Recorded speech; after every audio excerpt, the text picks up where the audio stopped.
kan. Tunggu aja, Iya, iya. sabar gitu kan. Kita kalau mau beli Hmm. kan maunya pas ada bottoming, udah mulai bottoming, Iya, udah mulai ada nggak reversal. nggak perlu exactly bottom, tapi udah Iya, deket-deket gini kan. Nggak lucu kita beli terus minus 25% lagi kan. iya kan stres kan.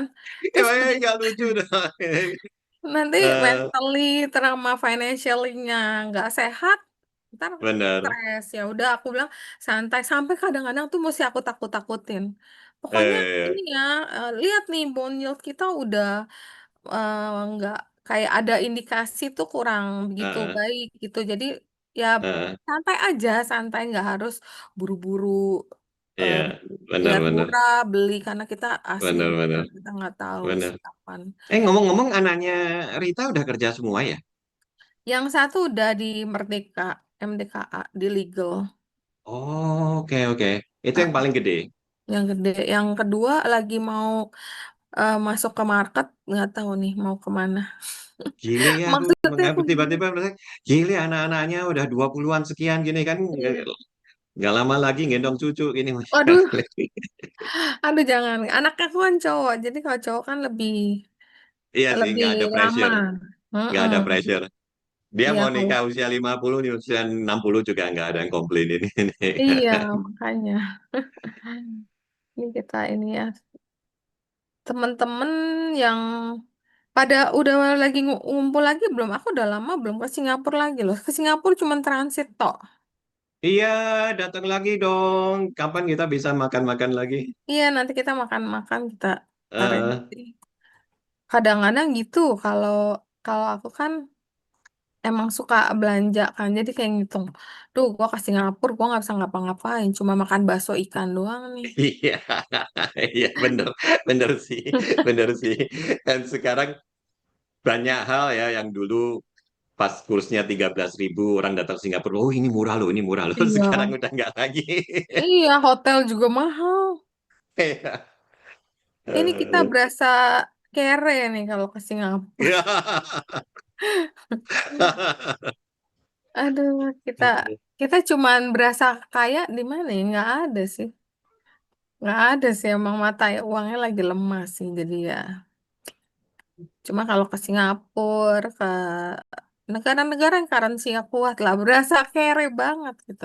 Gitu Kalau ke ya. Cina, ya karena dia naik ya, mungkin karena dia di pack ya, jadi kayaknya nggak terlalu, Iya, lonjakannya nggak iya terlalu tajam, benar-benar. masih mending Ya lah. kursnya yuan nggak terlalu banyak gerak sih, Iya, benar. masih mending kita ini masih bisa, Iya.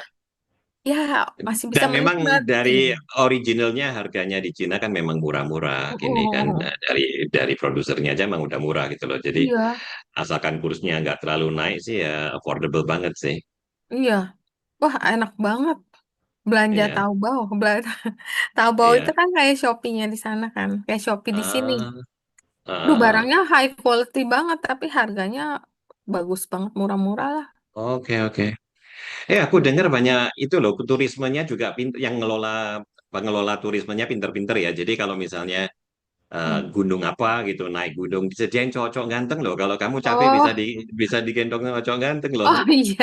Emang banyak gimmick. Itu ya, mungkin kita kasarnya negara itu pintar membuat Pinter konten. sekali dia. Iya, bikin Aku apa acungin kan jempol tuh restoran. yang apa yang mengelola gitu. Iya, dia bikin restoran juga banyak gimmicknya. Bikin kopi Benar-benar. ada gimmicknya. Ini negara gimmick semua, kok bingung. Iya. Ini udah pas jam 1, yuk kita mulai. Ya, oke. Franklin ini udah live ya, Frank? Udah, Ci. Oke, aku Oh, mulai udah, ya. Ci. Oke, halo selamat siang semua. Apa kabar? Semoga kita selalu sehat dan hopefully masih selalu profit ya. Jadi ke hari ini kita konsepnya agak beda dengan biasa. Kita kayak coffee talk, kayak kita ngobrol santai. Jadi sekaligus tetap membagi pengetahuan, ya sharing-sharing seputar topik yang hari ini kita udah sajikan. Jadi khusus bagi para smart retail investor dan masyarakat pasar modal yang ingin nambah wawasan dan pemahaman di bidang investasi. Hari ini kita kehadiran Pak John Daniel Rahmat, Komisaris Independen dari Pinnacle Investment Indonesia. Tapi sebelumnya kita disclaimer dulu bahwa pembahasan saham atau pembahasan apa di sini hanya bersifat referensi dan bukan rekomendasi dan nggak ada perintah beli atau jual karena setiap keuntungan dan kerugian itu menjadi tanggung jawab dari pelaku pasar modal. Narasumber kita hari ini, Bapak John Daniel Rahmat, adalah Senior Advisor dan Komisaris Independen di Pinnacle Investment Indonesia dengan pengalaman lebih dari 30 tahun di industri investasi dan pasar modal. John merupakan Chartered Accountant yang berkualifikasi di London, meraih gelar MBA dari London Business School. What do you Bentar want? ya. Bentar, Wait, cannot. This is computer. bentar dulu nih. Frankly itu bisa tolong di mute nggak buat yang ini? Ya, komputer bentar, Ci. Sorry nih jadi kepotong deh tuh. John Daniel Rahmat adalah Senior Advisor dan Komisaris Independen di Pinnacle Investment Indonesia dengan pengalaman lebih dari 30 tahun di industri investasi dan pasar modal. John merupakan Chartered Accountant yang berkualifikasi di London, meraih gelar MBA dari London Business School serta gelar Sarjana Ekonomi dari London School of Economics dan Political Science atau LSE dengan predikat First Class Honor. Baiklah, tanpa berlama-lama lagi, karena ini pembahasan yang bakal seru banget dan bakal hangat banget. Kalian siapin pertanyaan dan mungkin kalau mau kalian raise hand, mau langsung ngobrol dengan Pak John, boleh banget kita tunggu. Silakan John untuk memulai webinar hari ini. Mungkin mau dimulai dengan presentasi singkat dulu, silakan. Oke, thank you so much, Rita. Selamat siang teman-teman semua. Nona Rita ini sebetulnya teman baik saya sekali.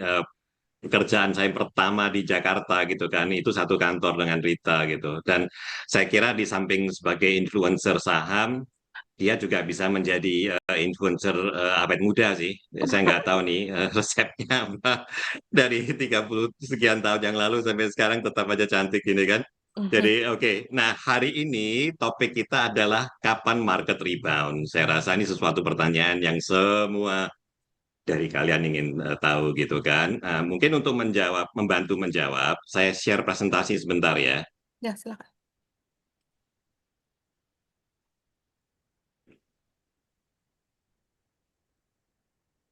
Oke, apakah teman-teman bisa lihat? Udah, jelas. Oke, jadi kapan market bottom? Nah, di sini jawaban saya nomor satu itu adalah bukan dengan indikator ya. Jadi jawaban kapan market bottom itu bukan, ini pendapat saya ya, ini pendapat Iya. saya. Bukan karena dia udah turun sekian persen dari all time high, atau oh PE ratio-nya tinggal sekian, atau oh wow, dividend yield-nya berapa, gini kan, apalagi RSI atau MACD, Bollinger Band dan lain-lain gitu. Untuk saya bukan dari situ kita melihat kapan market bottom. Jawaban saya adalah kita harus mengidentifikasi tadinya sewaktu market crash itu apa sih yang menyebabkan marketnya itu crash gitu kan. Nah, market akan bottom sewaktu masalah-masalah itu on the way ke tuntas. Nggak harus langsung tuntas, market itu selalu forward looking kalau dia melihat bahwa oh ternyata masalah ini sudah dalam proses akan selesai, dia udah akan langsung naik lagi gitu. Jadi pertanyaannya di situ. Nah, yang saya ingin tekankan, masalah itu tidak akan selesai apabila kitanya sendiri tidak bersedia mengakui bahwa ada masalah gitu kan. Langkah yang pertama untuk menyelesaikan any problem gitu kan, masalah apapun juga, itu kita harus mengakui.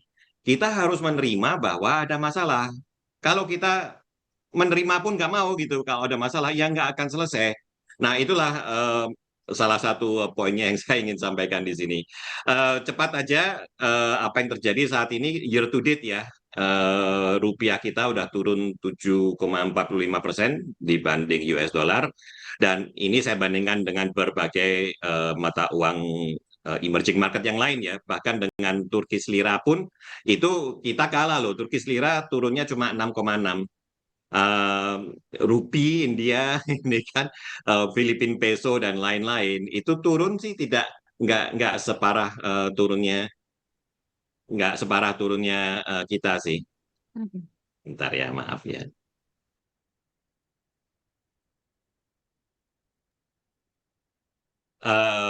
Itu dari sisi rupiah. Nah, kalau kita kemudian lihat dari sisi indeks, nah sekali lagi nih, dari 90 sekian bursa atau indeks yang di cover oleh Bloomberg, Indonesia itu paling parah gitu. Jadi kalau year to date itu kita minus, dan ini sampai Kamis ya, ini belum belum termasuk hari Jumat kan kalau nggak salah turun dekat 4% lagi ya kalau nggak salah. Ya, turun lagi. Jadi sampai Kamis itu year to date minus 32%. Kalau kita ngomong dari all time high-nya ya, kita kan all time high-nya 9.100 sekian gitu kan. Itu mungkin kita udah 39% gitu, udah deket-deket minus 40%. Nah, dibanding market-market yang lain juga teman-teman bisa lihat gitu, baik year to date maupun ini dari 20 Oktober 2024 ya, sewaktu waktu Pak Prabowo diangkat sebagai presiden gitu. Kita mau ukur dari tanggal berapapun juga, itu IHSG memang parah sih. Oke, jadi itu keadaan kita. Sekarang pertanyaannya mengapa rupiah lemah gitu kan? Nah, jadi ini pendapat saya ya, yang jelas Bapak Menteri Keuangan tidak setuju dengan saya gini. Jadi kalau menurut saya, kenapa market crash, kenapa rupiah lemah, itu disebabkan oleh satu, prospek keuangan negara yang memburuk gitu. Nah, ini akan saya jelaskan lebih detail di presentasi ini, karena untuk yang ini Pak Purbaya 100% tidak setuju dengan saya. Kedua dan ketiga, potensi rating cut dari S&P, Moody's, Fitch, dan juga mungkin turun kelas ke frontier market gitu kan oleh MSCI FTSE. Nah, karena saya tahu yang cerita MSCI FTSE ini sangat menarik untuk teman-teman yang saya kira semuanya adalah pemain saham di sini kan. Jadi yang ini nggak saya bahas di presentasi, nanti kalau teman-teman tertarik boleh silakan langsung tanya aja. Tapi juga ada satu yang penting sekali, yaitu kebijakan pemerintah yang suka-suka dia gitu. Ini juga sangat merusak untuk kenyamanan investor ya secara umum. Nah, 4 masalah ini sebetulnya udah cukup parah gini kan, membuat IHSG minus hampir 40% dari all time high-nya. Tapi rasanya menurut DPR kita tuh kurang parah gitu, kita masih oke gini. Jadi tambahin lagi potensi masalah lagi gini kan. Hari Kamis itu keluar Undang-Undang P2SK. Dan di situ salah satu berita yang saya sangat-sangat tidak suka melihat adalah independensi Bank Indonesia itu dikoyak-koyak gitu. Ini akan saya bahas agak lebih dalam, dan juga tentang Patriot Bonds gitu kan. Dan beberapa minggu yang lalu juga muncul tema ekspor satu pintu gitu, yang dalam pendapat saya juga sangat negatif. Oke, jadi ngomong-ngomong, yang sebelah kanan ini adalah surat dari Kadinnya Cina ya di Indonesia, yang dia kirim surat langsung ke Presiden Prabowo. Intinya dia ngomel bisnis condition di Indonesia itu sangat susah gini kan, sangat sulit untuk berbisnis, dan dia specifically dia ngomel diporotin oleh pejabat ini kan. Jadi cuma, dan ini surat udah beredar di mana-mana ya, saya yakin teman-teman udah baca sendiri gitu. Jadi untuk menyampaikan bahwa bukan cuma saya yang ngomong bahwa kondisi ekonomi itu sebetulnya susah gini kan, pelaku bisnis langsung pun itu juga mengatakan seperti itu. Oke, jadi sekarang kita ngomong keuangan negara, ini yang untuk saya nomor satu gitu kan. Nah, sebetulnya Pak Purbaya tuh berkali-kali mengatakan, ngapain sih ribut sih ini kan, kita kan budget defisitnya masih di bawah 3% gitu kan. Sedangkan dia tuh negara-negara lain di Eropa banyak yang di atas 6% gini kan, bahkan Thailand, Filipina itu juga jauh di atas 3%. Kenapa kok mereka oke, nggak ada pertanyaan soal bond rating mau di-cut segala macam. Kenapa kok ribut soal kita gini? Ya oke, terserah. Untuk saya, kalau mau tanya langsung ke S&P silakan. Saya yakin S&P, Moody's dan Fitch mereka akan menjelaskan gitu gimana cara mereka menganalisa rating ya. Tapi untuk saya ingin fokuskan kenyataannya. S&P, Moody's, dan Fitch itu sudah mengancam akan menurunkan rating gitu. Jadi saya ingin menjelaskan apa yang dalam pemikiran mereka gitu kan.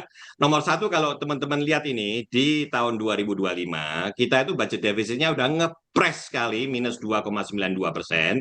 Ini udah ngepres sekali dekat dengan batas minus 3%. Itu batas berdasarkan undang-undang ya, bukan cuma feeling. Nah, kemudian kalau kita lihat lagi, nah, ini APBN sampai 30 April ya. Kemarin itu APBN-nya untuk bulan Mei keluar, tapi saya belum sempat membaca. Jadi ini analisanya sampai bulan April gitu.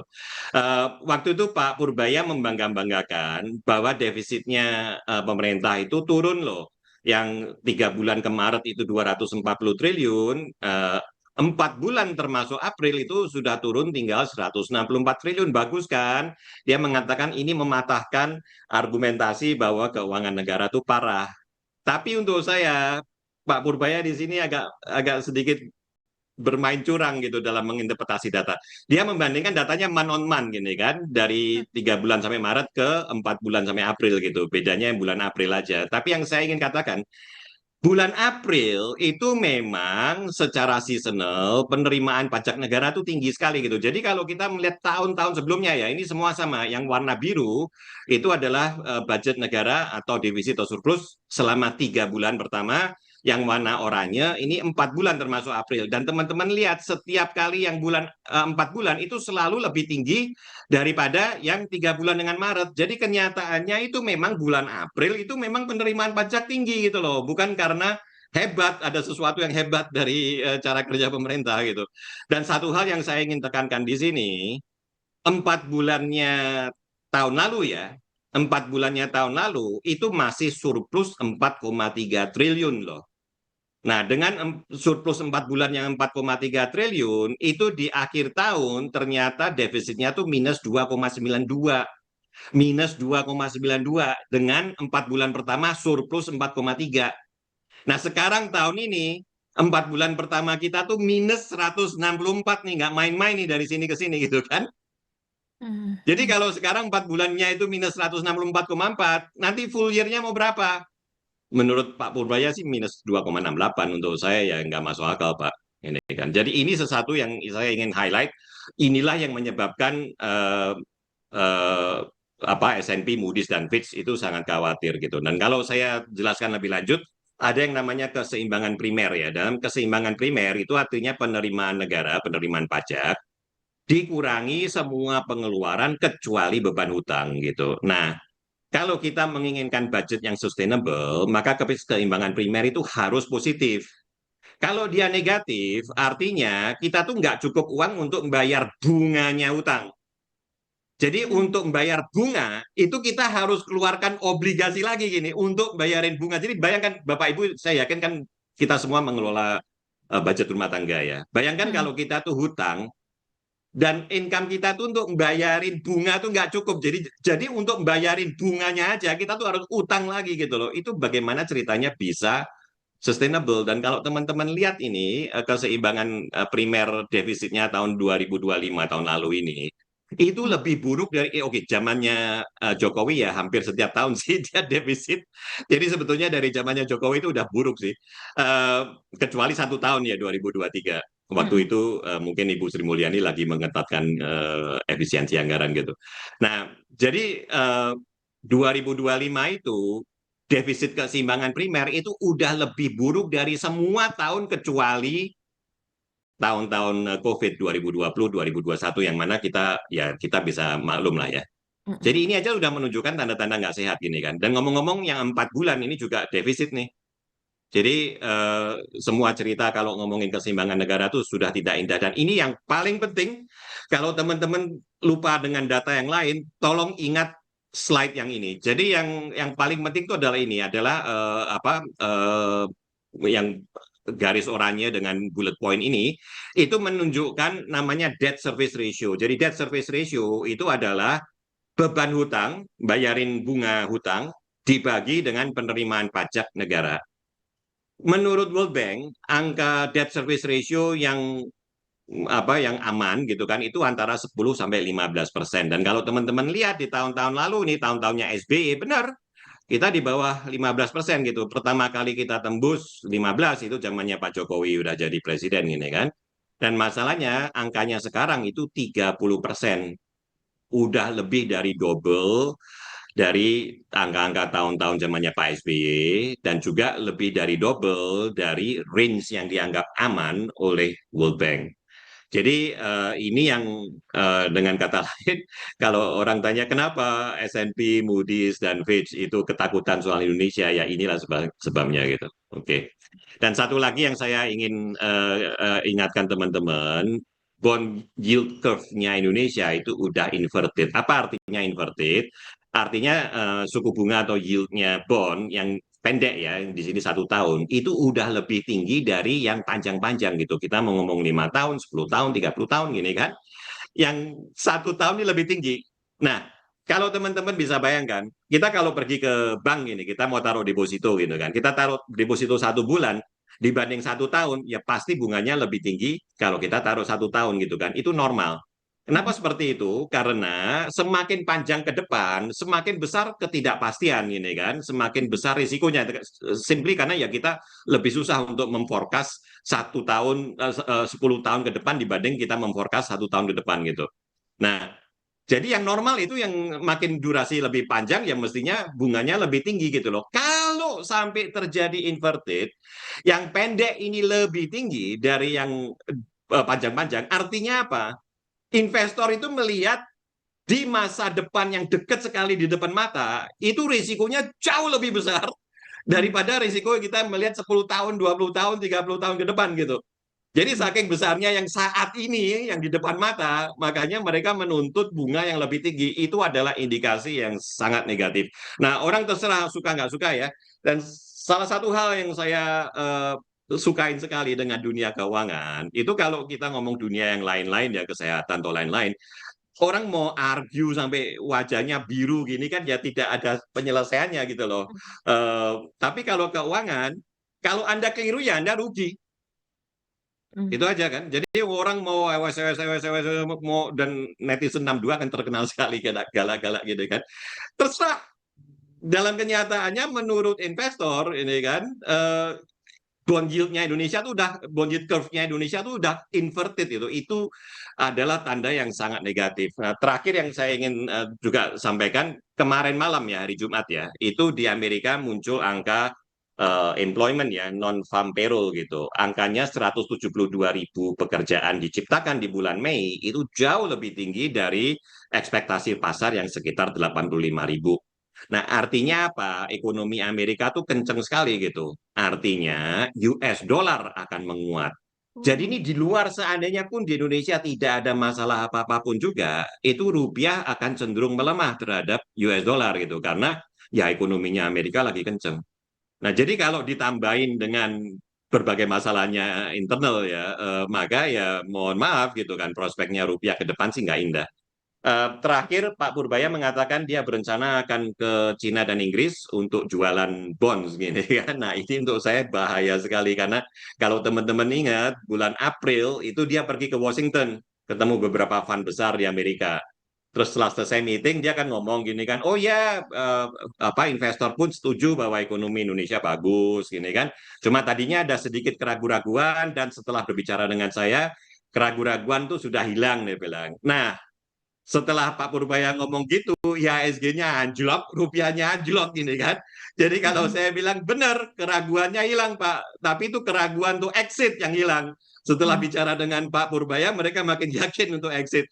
Itu ke Amerika. Nah sekarang dia mau ke Inggris gini kan dan Cina gini kan. Udah, it's not good news. Oke, baik. Jadi yang MSCI ini nanti kalau seandainya teman-teman ingin tanya silakan. Saya ingin langsung membahas soal kebijakan pemerintah yang terlalu ad hoc ya.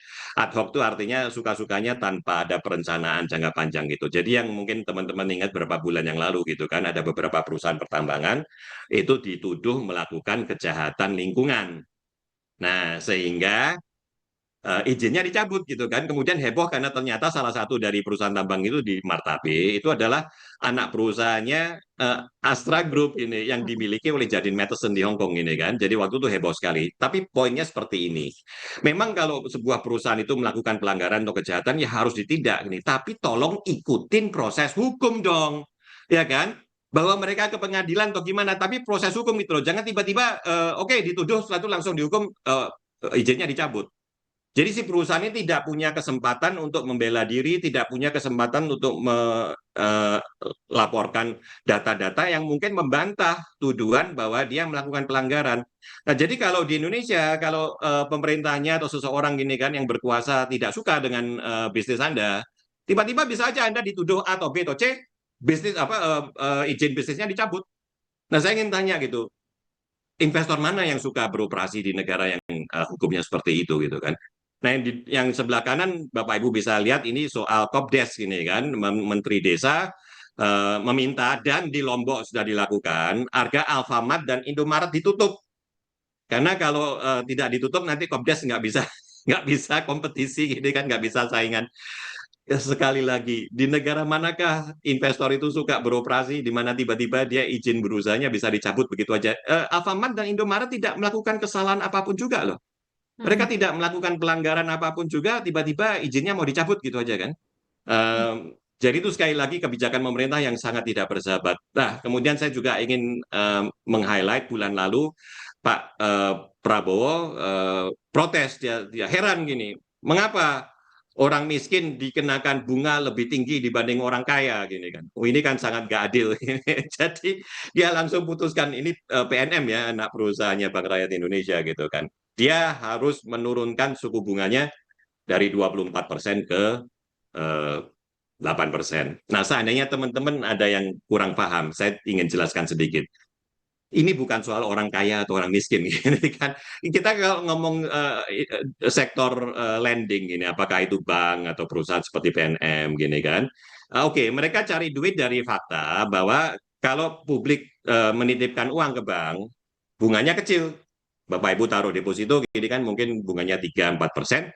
Tapi kalau dia kasih kredit ke usaha di Indonesia, dia charge bunga jauh lebih tinggi, bisa 11, 12% dan lain-lain gini. Jadi marginnya itu spreadnya antara bunga yang dia bayarkan ke deposan dan bunga yang dia terima dari debitur, itulah keuntungannya dia. Jadi misalnya keuntungannya 8% gitu. Tapi kalau ada satu debiturnya yang ngemplang terus bilang oh sorry ya nggak bisa bayar gini kan, dan di Indonesia itu kan sering kali kalau orang ngemplang tuh kan jatuh ke kasur gini kan, ya tinggal ingin ngomong oh ya sorry gini ya udah that's it gitu, nggak bisa diapa-apain gitu. Nah itu adalah kerugian 100% dari kredit yang dikucurkan oleh si bank atau PNM gini kan. Jadi dia untung 8% itu nggak sebanding dengan rugi 100% gitu. Kalau ada satu debitur dia yang ngemplang, itu seperti keuntungan dia dari 12 nasabah itu lenyap gara-gara cuma satu yang ngemplang. Jadi bank ataupun badan yang menyalurkan kredit itu harus selalu assess debitur ini kualitas kreditnya seperti apa gitu, apakah dia bisa bayar atau tidak. Kalau dikhawatirkan kualitas kreditnya nggak terlalu bagus, ya bunganya lebih mahal. Jadi bukan soal dia miskin atau kaya ya. Saya kasih contoh, sewaktu Pak Agus Marto itu masih direktur utamanya Bank Mandiri, sewaktu itu Bank Mandiri tidak satu peser pun dia kucurkan kredit ke grupnya Bakri. Kenapa begitu? Karena dalam asesmennya Pak Agus Marto, ya grup Bakri itu kredit quality-nya sangat buruk gitu. Jadi nggak peduli bahwa dia orang kaya dan seterusnya, ya tidak dikasih kredit. Jadi saya, dan bukan cuma saya ya, investor global tuh sangat kecewa bahwa Bapak Presiden tuh tidak paham dengan prinsip-prinsip lending practices gitu loh, sehingga dia membuat keputusan seperti ini yang sekali lagi sangat negatif untuk dunia bisnis. Atau terakhir gitu, kalau kita ngomong industri nikel ini ya atau batu bara gini kan, sekarang dia mau produksi berapa, volumenya kan dibatasin. Oke, saya mengerti tujuannya karena tadinya produksinya berlebihan sehingga harga nikel jatuh sekali gini. Nah, dengan dibatasin, maka memang betul harga nikelnya naik. Tapi coba bayangkan nih, perusahaan namanya Weda B Nickel gini kan. Dia kuota produksinya tuh sudah habis diproduksi, sudah selesai diproduksi di bulan Mei. Jadi dari Juni sampai Desember dia sekarang disuruh diem aja, nggak boleh berproduksi, nggak boleh berkegiatan.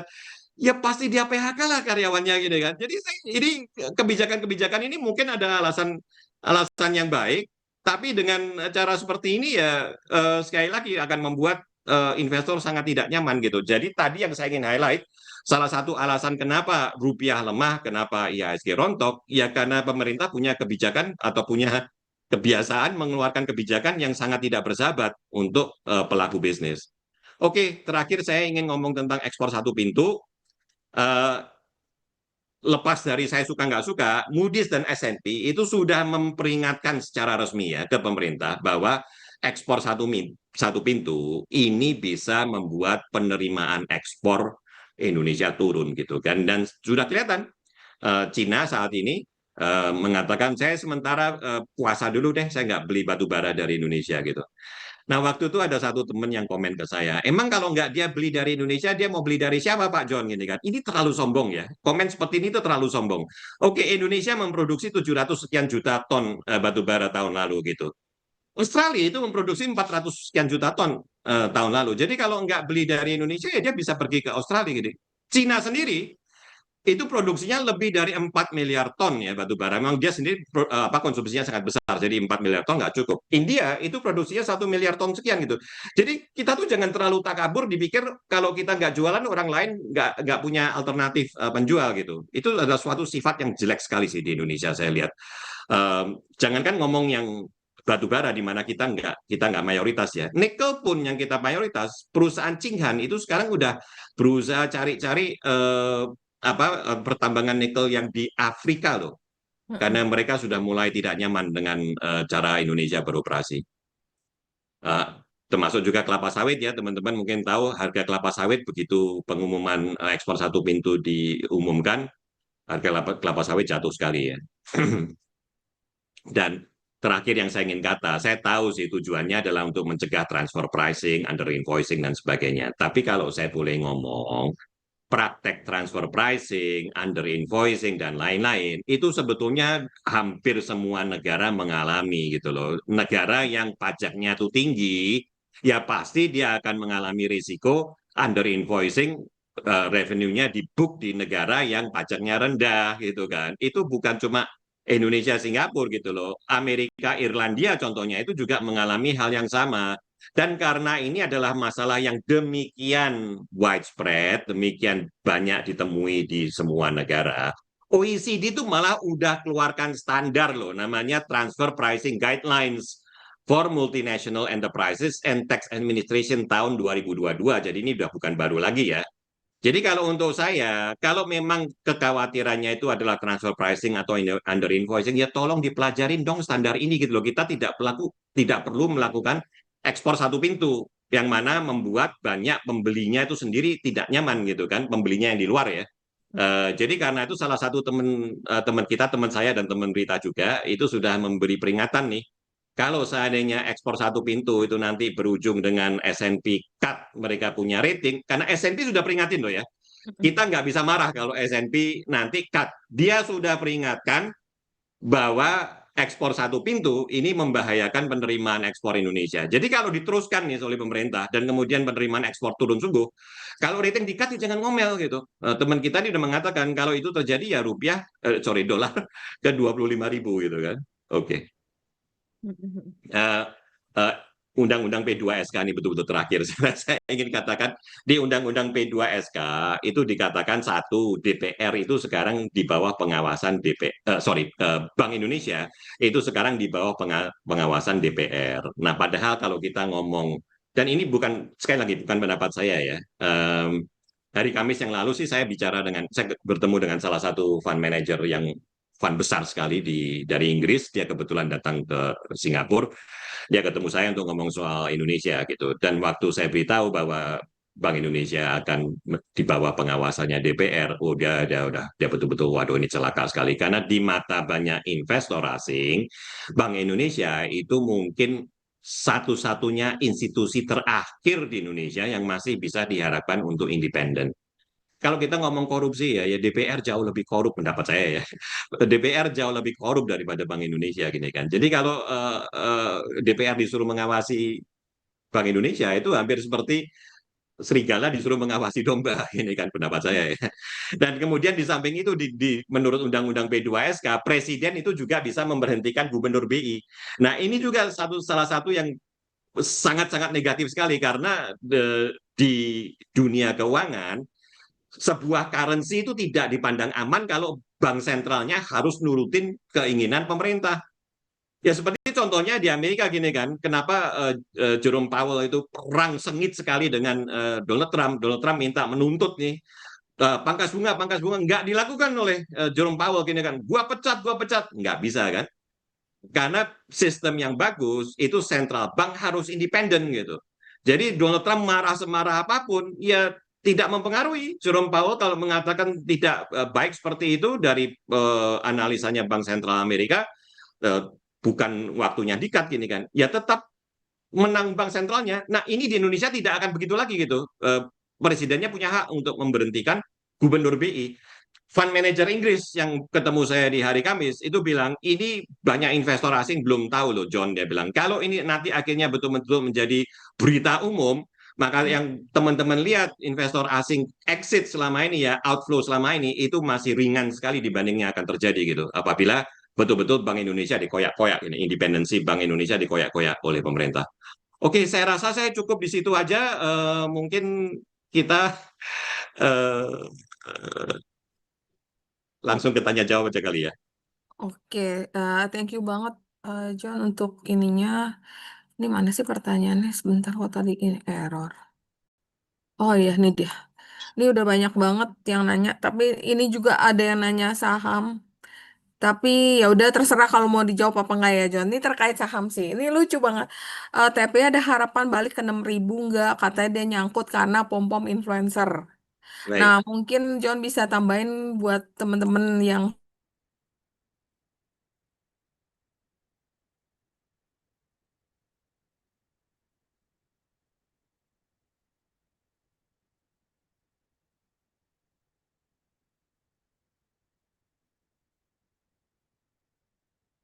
Sorry kok. Halo Pak, bentar ya Pak, cerita lagi disconnect bentar ya. Oke, oke, oke. Ya. Baik, baik, baik.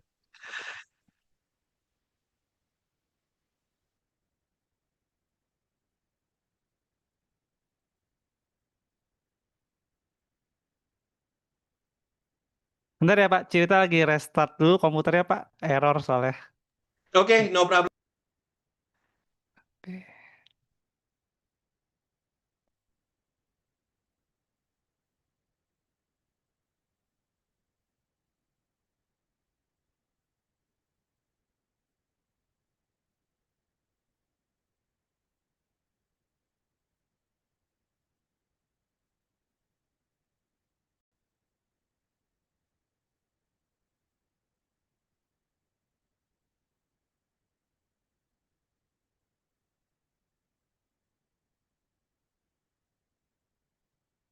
ah ya. Ya, udah Ci. Ya, sorry, aku punya ya. Ini nggak tahu nih kenapa restart terus sendiri. Ya, jadi gimana John tadi mau dijawab nggak tentang saham TPA atau Oh, pasti dijawab. Teman-teman yang bertanya di sini, kuat kehormatan besar saya untuk menjawab. Jadi mungkin saya menjawab secara umum dulu ya. Maksudnya, atau mungkin saya jawab langsung deh. Jadi kalau ngomong saham, itu kan salah satu yang eh, risiko yang di depan mata itu kan MSCI dan FTSE mungkin menurun kelaskan gitu kan. Mm-mm. Hmm, dalam pendapat saya ini sekali lagi ya pendapat saya ya. eh, Indonesia turun ke frontier market itu tinggal tunggu waktu sih. Untuk saya, kalau seandainya bukan tahun ini ya tahun depan, kalau nggak tahun depan ya tahun depannya lagi. Nah, mungkin teman-teman merasa kenapa ekstrim sekali begitu Pak John. Oke, Mm-mm. untuk menjawabnya, bolehkah saya nge-share lagi nih? Ya, Maaf boleh, ya, boleh. maaf, maaf.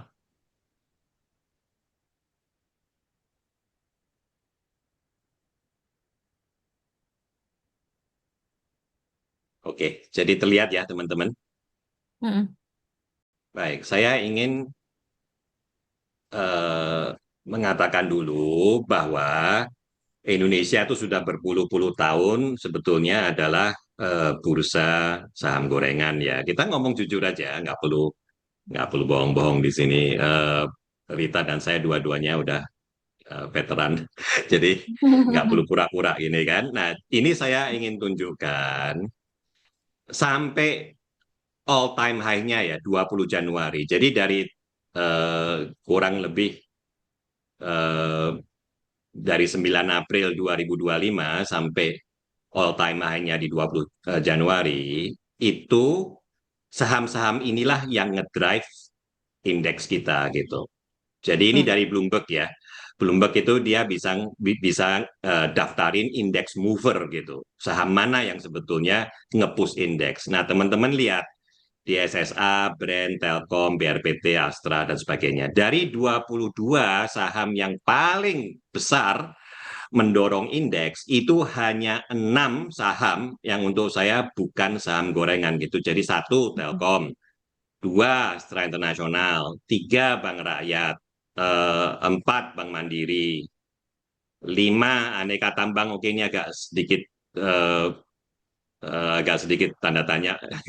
Mm. Tapi 6 United Tractors. Jadi dari 22 saham yang bukan saham gorengan yang nge-push indeks itu cuma 6. Mm-mm. Oke. Dan kemudian kalau kita lihat ini saya definisikan 20 saham yang saya anggap saham gorengan gitu. Saham manakah itu? Kalau mau tahu detailnya mungkin nanti tanya DM ke Rita ya. Nah, jadi kalau kita lihat nih, berapa dari value transaksinya bursa nih yang datang dari 20 saham gorengan itu. Kalau kita ngomong masa-masa lalu ya, bahkan katakanlah di awalnya periode 2 Jokowi, itu masih belum terlalu tinggi loh. Sampai sekitar 2021-an itu masih di bawah 10% gitu dari nilai transaksi bursa itu yang datangnya dari saham-saham gorengan gitu. Tapi sekarang udah ya tahu sendirilah. Bahkan di puncaknya gini kan di September 2025 itu sempat separuh loh. Ini karena CDIA waktu itu IPO. Sorry, ini bukan CDIA, ini sesuatu yang lain lagi ini. Saya lupa ada saham apa gitu yang betul-betul di-push. Itu separuh dari nilai transaksi bursa di hari itu saham gorengan gitu. Nah kalau kita lihat 3 bulan sebelum all time high-nya itu ya, kurang lebih sih rata-ratanya saham gorengan dari total nilai transaksi bursa sih antara 12 sampai 19% ya. Jadi yang jelas-jelas memang ya itulah bursa Indonesia gitu kan. Nah kalau kita lihat nih, ini sekali lagi udah agak apa kedaluarsa ya. Ini sampai tanggal 3 April ya. Jadi kalau kita lihat indeksnya 3 April waktu itu sudah sempat turun, all time high-nya 9.100, waktu itu udah 7.000-an, 7.020 sekian. Tapi kalau saya keluarkan nih 20 saham gorengan itu gitu kan, maka nilainya itu sebetulnya indeks cuma 5.400 gitu. Jadi yang terjadi sekarang, indeks sekarang 5.400, itu ya sebetulnya nggak heran gitu loh. Karena memang kalau bukan gara-gara saham gorengan, ya memang harusnya segini ini. Dan kalau kita melihat kenapa MSCI dan FTSE itu sekarang marah sekali, gitu kan? Kalau orang mungkin tanya, ini kan udah berpuluh-puluh tahun Pak John, kenapa dulu-dulunya diem aja, terus kenapa sekarang kok jadi marah sekali gitu? Nah, karena dianya sendiri MSCI punya indeks MSCI Indonesia, FTSE punya indeks FTSE Indonesia gitu kan? Ini kalau saya lihat dari periode 2 Jokowi ya, dari Desember 2019 sampai sekitar bulan Maret ini sekali lagi belum diupdate maaf, itu kalau kita ngelihat IHSG, wah IHSG naik hampir 12% gitu. Tapi kalau kita lihat MSCI Indonesia dan FTSE Indonesia itu minus 24, minus 30% nih. Jadi dengan kata lain, kalau dan apa namanya indeks-indeks ini berusaha untuk tidak memasukkan saham gorengan gitu kan. Jadi maksud saya adalah dengan adanya saham gorengan ini, FTSE dan MSCI itu dimaki-maki oleh banyak fund asing. Dia bilang kita kan mengikuti portfolio construction-nya banyak fund asing, itu kan mengikuti indeks-indeksnya MSCI dan FTSE gini kan. Kita ngikutin indeks kamu, akhirnya saya tuh jauh di bawah indeks broad marketnya sendiri gitu loh. Dan dia dimarahin, si fund asing dimarahin oleh investor mereka. Kamu tuh bodoh amat sih. Masa Indonesia naik 12%, kamu sendiri yang porsi Indonesia mana minus 20, minus 25, minus 30 gini kan. Itu yang membuat akhirnya MSCI dan FTSE nggak tahan lagi gitu. Udah, that's it gitu. Kalau memang Anda ingin main-main terus jadi bursa saham gorengan ya terserah. Tapi jangan jadi emerging market gitu kurang lebih. Jadi oke lah. Kita sih sebetulnya tahu bobotnya Indonesia ini pun udah turun sekali ya. Ini waktu bulan April kalau kita melihat bobot Indonesia untuk seluruh Asia Pasifik itu 0,85%. Kalau sorry, ini tanpa Jepang. Kalau Jepang saya keluarkan tuh bobotnya 0,85. Tapi kalau seluruh Asia Pasifik termasuk Jepang, kita tuh di bawah 0,6% bobotnya. Itu April. Jadi saya nggak tahu sekarang mungkin udah 0,4% atau gimana. Jadi sebetulnya dalam konteksnya global, porsinya Indonesia tuh sangat kecil sekali, sangat-sangat kecil sekali. Jadi kalau teman-teman menempatkan diri teman-teman di posisinya MSCI dan FTSE, untuk sesuatu yang kontribusinya ke dunia investasi global itu demikian kecilnya, dia dimaki-maki orang. Worth it nggak gitu. Jadi kalau untuk MSCI dan FTSE, kamu kasih saya sedikit alasan saya keluarin lo gini. Mereka udah habis kesabarannya gitu kan. Jadi kalau untuk pertanyaan Bapak tadi, bisa nggak kita balik 6.000? Oh bisa. Tapi untuk saya, jadi tadi kan di awal kan saya bilang poin saya adalah kalau ingin sembuh maka masalah-masalah yang memomoki IHSG dan rupiah sekarang itu ya tolong diselesaikan gini. Iya. Keuangan negara yang memburuk, dan teman-teman tahu kan saat ini ada apa namanya rumor bahwa Pak Purbaya akan diganti gitu. Nah, untuk saya sebetulnya ya Pak Purbaya diganti dengan sosok yang katakanlah sangat respectable gitu. Contohnya Pak Khatib Basri atau Pak Budi Gunadisadikin. Untuk saya itu sebetulnya useless apabila proyek MBG jalan terus, Kopdes jalan terus, rumah bersubsidi jalan terus, gini kan, proyek genteng dinasasi atau proyek apapun dari pemerintah yang syarat korupsi, kalau itu semua jalan terus, yang nggak ada gunanya Menteri Keuangannya diganti gitu loh, karena masalahnya adalah prospek keuangan negara yang buruk. Prospek keuangan negara buruk itu karena Bapak Ibu semua uangnya uang pajak Bapak Ibu itu dipakai dibagi-bagi ke koruptor. Nah, karena kurang ini kan dipakai untuk koruptor, dia pinjam duit dibagi-bagi lagi untuk koruptor gitu loh. Jadi saya ingin tanya, kalau Bapak Ibu menempatkan dirinya sebagai pemilik dana ini yang akan meminjamkan uang ke Indonesia gini kan, atau negara manapun juga lah, atau perusahaan manapun juga. Kalau Bapak Ibu sebagai pemilik dana nih dimintain mau dipinjam uang, Bapak tahu nanti uangnya dipakai untuk korupsi, Bapak Ibu suka nggak minjamin duit? Jadi untuk saya pertanyaannya apakah akan balik ke 6.000? Ya, bisa kalau semua masalah ini diselesaikan. Kalau nggak diselesaikan ya mohon maaf gitu. Yang level sekarang saya nggak peduli sekarang 5.400 kek, PI-nya berapa kek, dividen yield-nya berapa kek, ya kita akan tetap terus berjalan gagah perkasa menuju level yang lebih rendah. Maaf ya, itu jawaban saya. Oke, nah ini ada pertanyaan lagi, teks untuk insight. Ini insightful, boleh dibantu input akan hal ini. Untuk kondisi IHSG sekarang, sektor mana yang dianggap sebagai safe haven?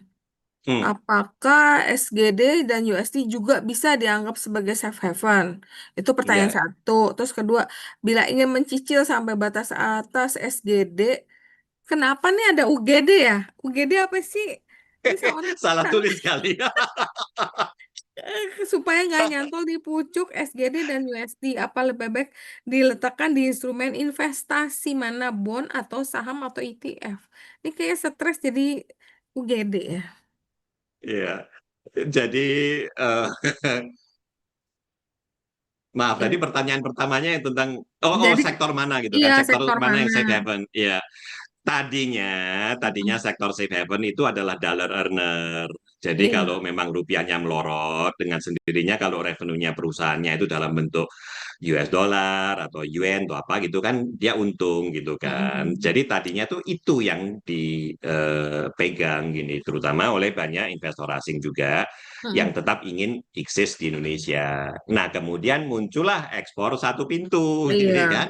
Iya. Sorry, sekarang semua ekspor melalui perusahaan dan antara sumber daya Indonesia gitu loh. Nah, kenapa tadi teman kita berdua, teman Rita dan saya, itu memperingatkan bisa Mm. ke 25.000. Karena nomor satu, konsepnya itu aja dalam pendapat saya sudah sangat buruk.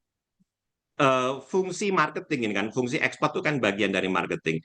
Fungsi marketing itu adalah fungsi sebuah perusahaan operasi bisnis yang sangat integral dengan Mm. bagian usaha yang lain. Jadi kalau ngomong contoh yang gampang nih, misalnya kita bekerja di bagian produksi gitu. Bulan depan kita mau produksi berapa ton ya? Ya saya tanya ke sales dong. Kalian kira-kira bulan depan bisa jual berapa gitu kan?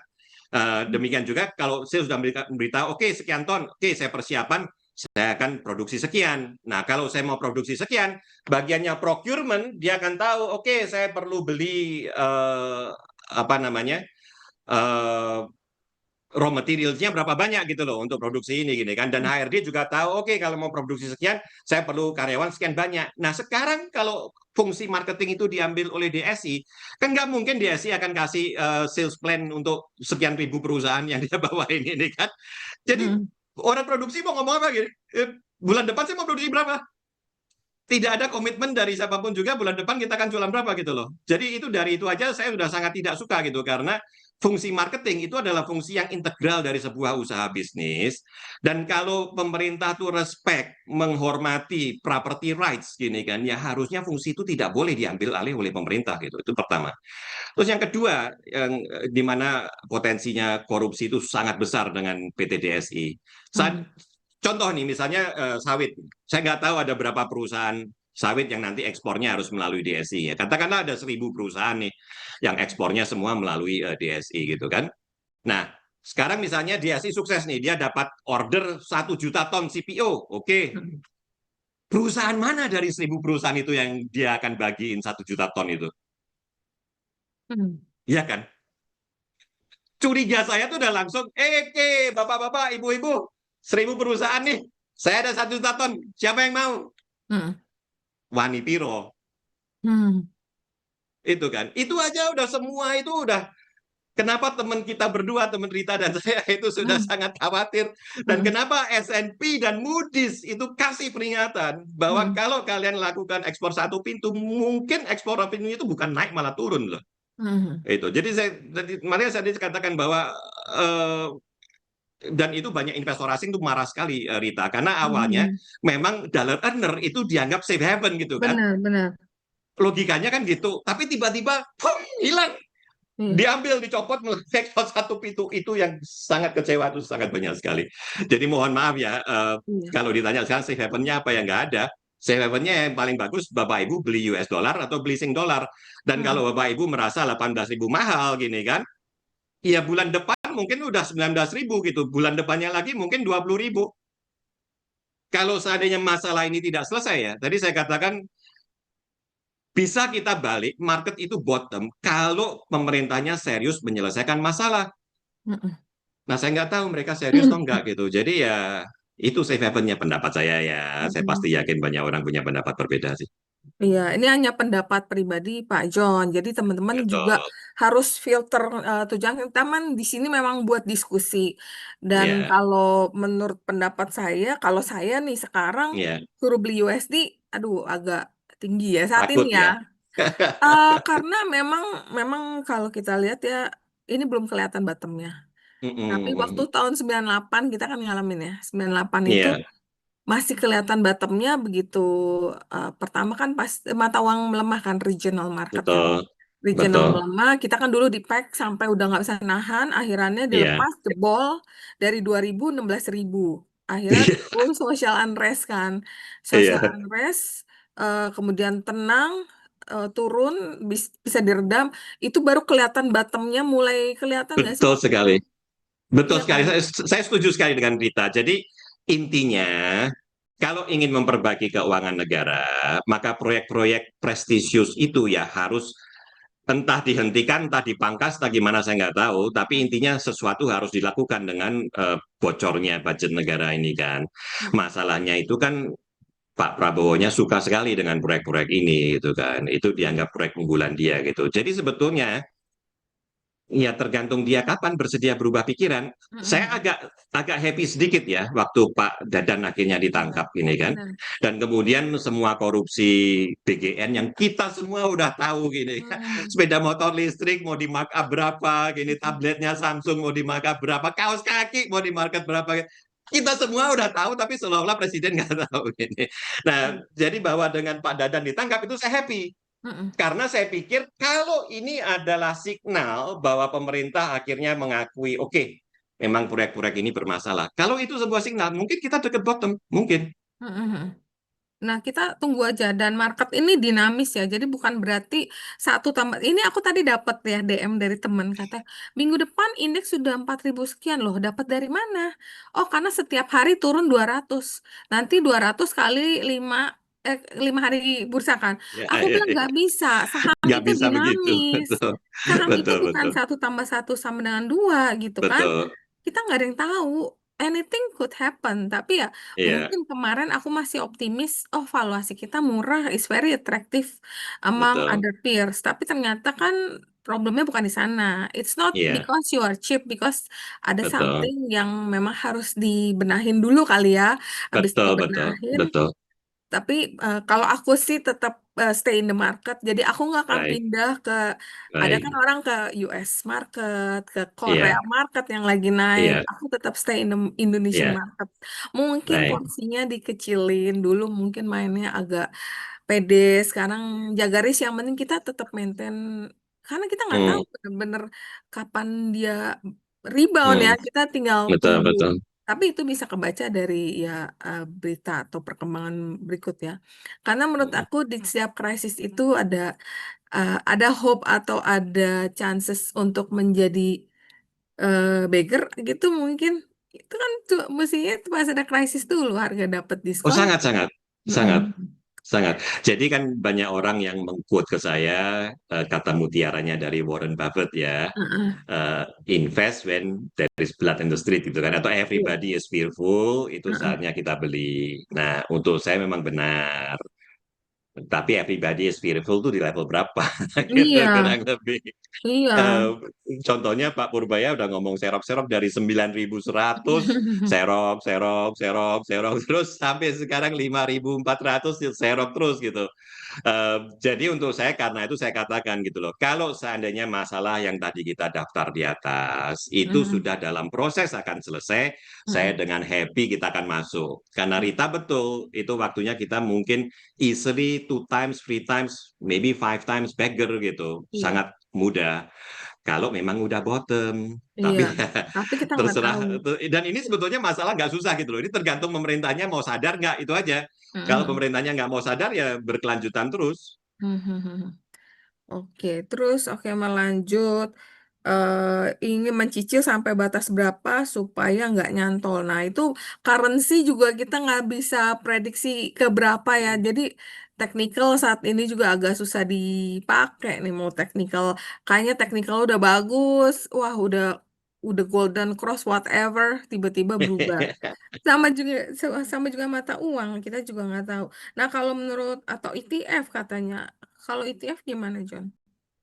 ETF itu kan sebetulnya jadi Sama tergantung kan? yang dipegang oleh ETF-nya apa ya. Kalau misalnya underlying benchmark-nya itu misalnya indeks Indo. FTSE Indonesia Heeh. atau indeks MSCI Indonesia, ya Sama sama juga. saja. Oh. Cuma mungkin turunnya nggak separah kalau kita pegang single stocks ya. Mhm. Kalau single stocks pas kita salah pilih ini kan, wah Mhm. ya celaka gini. Contohnya Chandra Asri itu kan, saya nggak Iya. tahu udah minus berapa itu.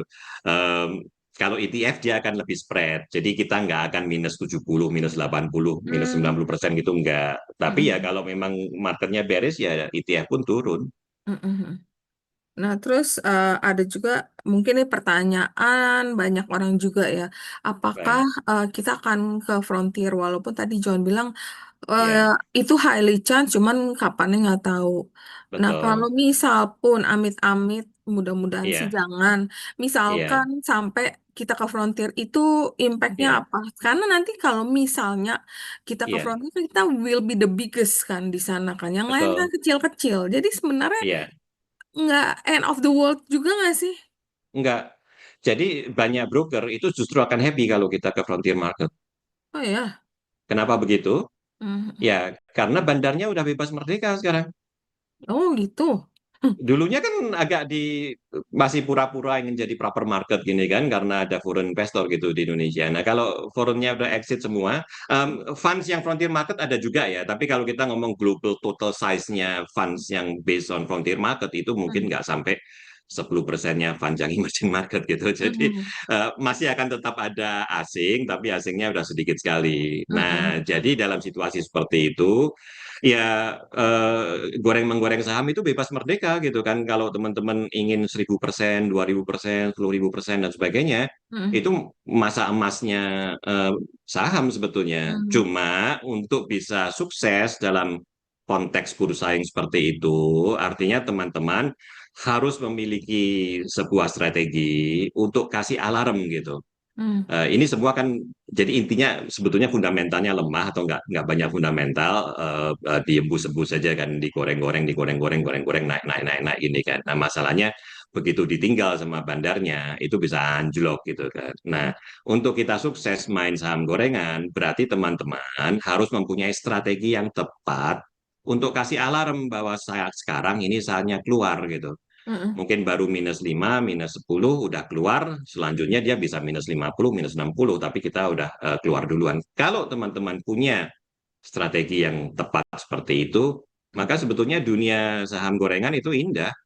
Mhm. Dan banyak Iya. broker sebetulnya menunggu gitu loh. Mereka justru lebih suka kalau frontier market. Nah, itu Broker kadang-kadang lokal kan mereka kan nggak bisa surfing fund asing kan intinya. Heeh. Jadi sebetulnya fund asing ada nggak ada fund asing, tuh dia nggak ngaruh gitu loh untuk revenue dia sendiri. Jadi Mhm. kalau semua pemainnya lokal, tuh dia justru lebih bagus begitu. Hmm. Oke, mungkin kalau pikiran aku ya, kalau misal kayak gitu, Hmm. berarti saham-saham yang ada kasar kata, ada penunggunya itu akan lebih Hmm. masih ada harapan lah ya, ada Oh iya iya iya. penunggunya. Berarti Oh iya iya iya. ada orang yang jagain atau ada yang Iya, sangat memperhatikan sahamnya itu lebih betul. lebih diuntungin. Tapi saham Betul yang sekali.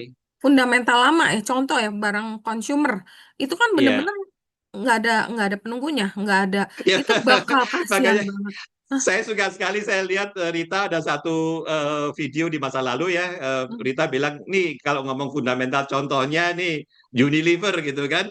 Siapa yang dari kita nggak pernah pakai produknya Unilever gitu loh, kurang Iya, bagus gimana gitu.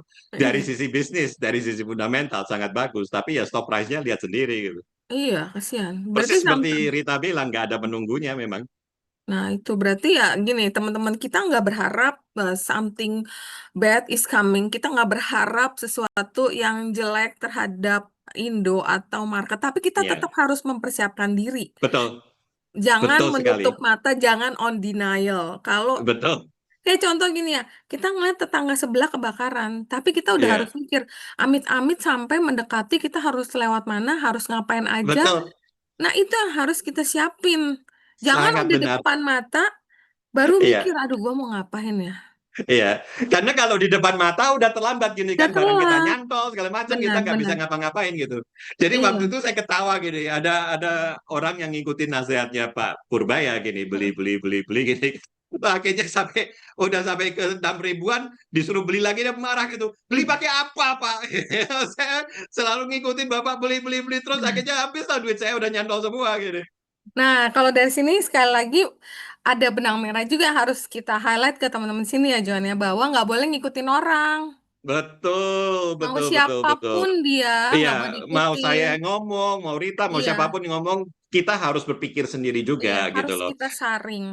Harus kita Betul, saring dan kita sesuaikan juga sama keuangan kita, risk profile kita.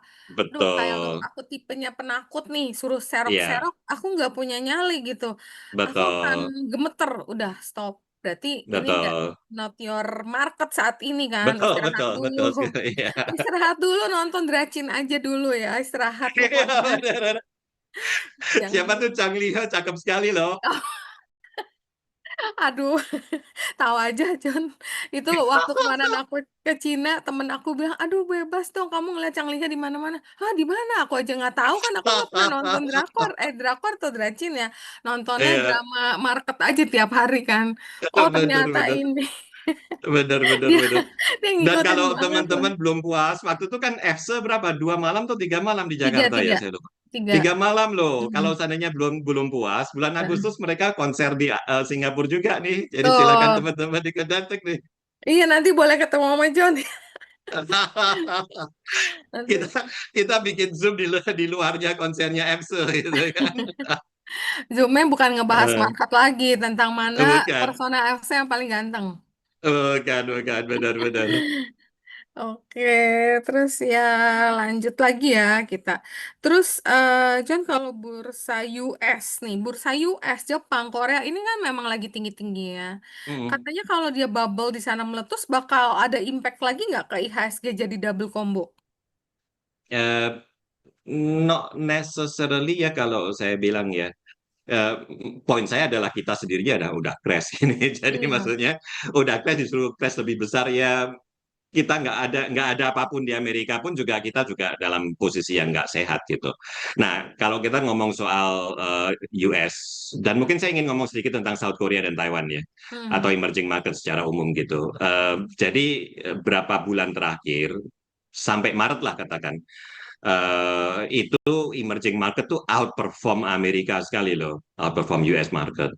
Nah, cuma masalahnya outperformance-nya itu hanya jatuh ke 3 perusahaan gitu, TSMC Taiwan, Samsung, dan SK Hynix di South Hmm. Korea. Mhm. Ini adalah tema AI ya, karena mereka Mhm. adalah chips manufacturer ya, dengan Mhm. sendirinya dengan pengeluaran AI yang begitu luar biasa besarnya, banyak perusahaan-perusahaan bangun data center left, right, and center gini kan, Mhm. sehingga permintaannya untuk microchips itu begitu tinggi gitu. Maka tiga perusahaan itu sangat-sangat untung. Tapi kalau kita keluarin tiga saham itu, maka emerging market itu di bawahnya Amerika. Oh, oke. Begitu begitu hebat. Nah, ini sangat berbahaya dengan sendirinya. Kalau marketnya itu terlalu concentrated, kalau Mhm. indeksnya itu terlalu concentrated, Mhm. kalau ada apa-apa dengan perusahaan ini atau ada apa-apa dengan temanya lah, Mhm. nggak usah perusahaannya sendiri gitu. Mhm. Dan juga di Korea saat ini itu retailnya udah gila. Jadi apa Mhm. namanya margin lendingnya tuh luar Wow. biasa tingginya gitu. Mereka semua pinjem duit Mhm. untuk beli saham gini Mhm. kan. Dan 1 bulan terakhir dari bulan Mei itu yang fund asing itu juga udah exit dari Oh. South Korea. Jadi ini Oh. peringatan aja gitu loh, bahwa mereka Heeh. masih tinggi betul, tapi sebetulnya fund asingnya udah mulai nggak nyaman, Hmm. valuasinya udah sangat mahal, terus dia Mhm. bisa melihat bahwa level of leverage-nya tuh juga udah gila-gilaan gitu loh, banyak sekali Mhm. yang retail investor itu pakai leverage, pakai pakai margin. Oh, I see. Em, jadi peringatan aja. Nah, kalau kita ngomong US market sendiri, kalau ini banyak teori ya, karena kebetulan mungkin teman-teman tahu kan saya komisaris independen di Pinnacle Investment ya, yang Mhm. merupakan sebuah perusahaan quant gitu, quantitative strategy. Nah, dari perhitungan quant, pasar Amerika tuh ada satu strategi yang khusus memperhatikan presidential cycle gitu. Jadi cycle-nya untuk pemilu di Amerika untuk presiden. Nah, di tahun-tahun yang disebut midterm, jadi pas di tengah-tengah gitu, tahun kedua, tahun ini adalah tahun midterm, itu bulan Juni itu selalu jelek. Kita mau ngomong sampai tahun 1950 ini kan, tidak ada satu midterm year pun yang nggak negatif gitu. Jadi kemarin malam ya, itu American market turun cukup banyak ya. S&P 500 turun 1, sekian persen. Kalau nggak salah Nasdaq 100 itu turun -3 atau -4% juga gini. Nah, itu untuk saya baru awalnya. Untuk bulan Juni itu ada kemungkinan eh, bulan Juni itu ada kemungkinan S&P 500 akan koreksi. Eh, Kalau teman-teman ada pemikiran untuk ingin diversify masuk ke pasar Amerika, Mhm. rekomendasi saya bulan September sih. Itu kalau secara seasonal itu Mhm. akan merupakan bottomnya gitu. Tapi oke, itu ngomong Amerika. Tadi sorry Mhm. ada yang tanya apakah Kospi bisa senasib dengan Indonesia Mhm. gara-gara MSCI. Dia akan turun kalau seandainya barang yang terlalu over leverage itu sangat-sangat berbahaya. Karena kalau Hmm. over leverage berarti selalu ada margin call gini kan. Dan Iya kalau dong. sampai kena margin call itu nanti seperti evil cycle gitu. Makin di Mhm. margin call makin banyak, makin banyak, makin banyak, makin banyak. Itu tidak perlu MSCI. Dari poin saya tidak ada risiko untuk South Korea akan turun kelas mau jadi frontier market atau apa tidak ada gitu. Tapi dia bisa crash berat kalau Mhm. seandainya over leverage itu harus di undo gitu, harus Mhm. dilepasin. Mmm. Malah ada potensi South Korea itu naik kan ke atas kan? Benar, benar.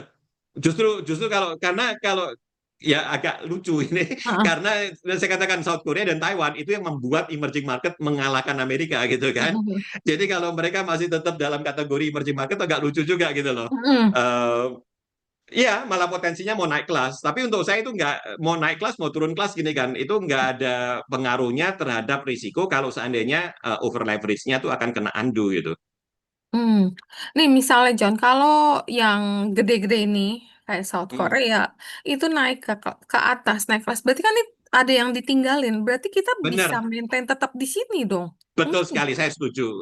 Saya sudah melihat beberapa broker punya laporan, dia bilang Heeh. kalau seandainya South Korea naik kelas, maka akan ada sekian persen gitu Iya, yang tersedia ditinggalkan. seolah-olah dalam tanda quote ya, Iya, tersedia untuk diambil Indonesia. iya. Tapi Jad tolong teman-teman ingat, yang mengalokasikan weight itu adalah MSCI dan FTSE. mmm, Jadi jadi kalau ada alasan tertentu mereka offended dengan Indonesia, gini kan. oh, I Ya see. itu hak dia mau taruh weight-nya kemana gitu loh, itu haknya dia. Jadi walaupun Satu kita contoh, mhm, sorry, satu iya satu iya. hal lagi yang saya perlu sampaikan ke teman-teman ya, ini cukup penting juga sih. S&P kan baru aja kirim orang datang ke Jakarta kan minggu Mm-mm. lalu ya. Iya. 2-3 hari mereka ketemu banyak pejabat dan ekonom di Jakarta gitu. Akhir bulan ini mungkin mereka akan mengumumkan gitu kan soal pertama outlook-nya dulu apakah tetap stable atau akan jadi negatif, dan kedua juga soal rating ini kan. Mm-mm. Biasanya perusahaan rating itu dia turunkan outlook dulu, baru mungkin 6 bulan kemudian dia turunkan rating. Itu Mm. biasanya seperti itu. Mm. Jadi yang saya kira akhir bulan ini 95% probability S&P itu akan menurunkan outlook-nya dari stable ke negatif. Outlook dulu Nah, tapi kan. outlook dulu. Pertanyaannya apakah dia akan langsung cut ratingnya sekalian gitu. Mm-mm. Biasanya itu 6 bulan kemudian, kita ngomong Desember. Mhm. Tapi kalau kondisinya Indonesia itu demikian parah, Mm. tidak menutup kemungkinan, tidak ada hukum mengatakan dia tidak boleh menurunkan rating at the same time dia menurunkan outlook loh. Mm. Oh, I Dan see. Pak Purbaya itu melakukan sesuatu yang dalam pendapat saya sangat ofensif untuk S&P. Mm. Sewaktu dia datang ke Washington, Pak Purbaya itu juga ketemu dengan S&P gitu loh. Dan kemudian di depan wartawan, Pak Purbaya mengatakan pejabatnya S&P berjanji ke dia selama 2 tahun ke depan tidak akan ada perubahan di ratingnya Indonesia. Mhm. Nah, saya tidak ada di ruangan di mana Pak Purbaya bicara dengan orangnya S&P, tapi saya yakin, seyakin-yakinnya pernyataan itu bohong. Mm. Tidak ada perusahaan rating agency manapun yang akan memberi komitmen 2 tahun ke depan saya tidak akan berubah rating. Itu tidak ada perusahaan rating yang akan mengatakan seperti itu gitu. Mm. Mm.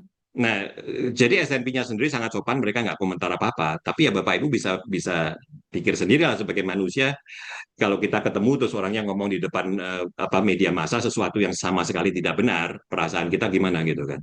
Mm. Jadi itu untuk saya itu sesuatu yang udah sangat ofensif yang dilakukan gitu. Nah, kalau kemudian tapi S&P sangat profesional ya, bukan personal feeling gini. Jadi Mm. kalau seandainya data-data ekonomi dan sebagainya, terutama yang tadi saya katakan soal kesehatan keuangan negara gini kan, di mana Bapak Menteri Keuangan ngengkel, dia kekeh mengatakan keuangan negara sehat gitu kan. Mm. Tapi seperti saya sampaikan dari data-data tadi gitu loh, dari yang bisa kita lihat itu sangat tidak sehat. Jadi kalau itu tidak berubah, tidak menutup kemungkinan di akhir bulan ini oleh S&P di-cut juga ratingnya, bukan cuma sekedar outlook. Mm. Untuk saya yang cut rating itu probabilitasnya 50-50 mungkin. Kalau yang outlook turun itu probabilitasnya untuk saya 95%. Mm. Nah, terus kalau misalnya ini kan mungkin kredit rating agency terbesar ya kalau untuk S&P. Itu yang paling direspek sih, yang paling banyak fund yang memakai reference-nya itu S&P rating.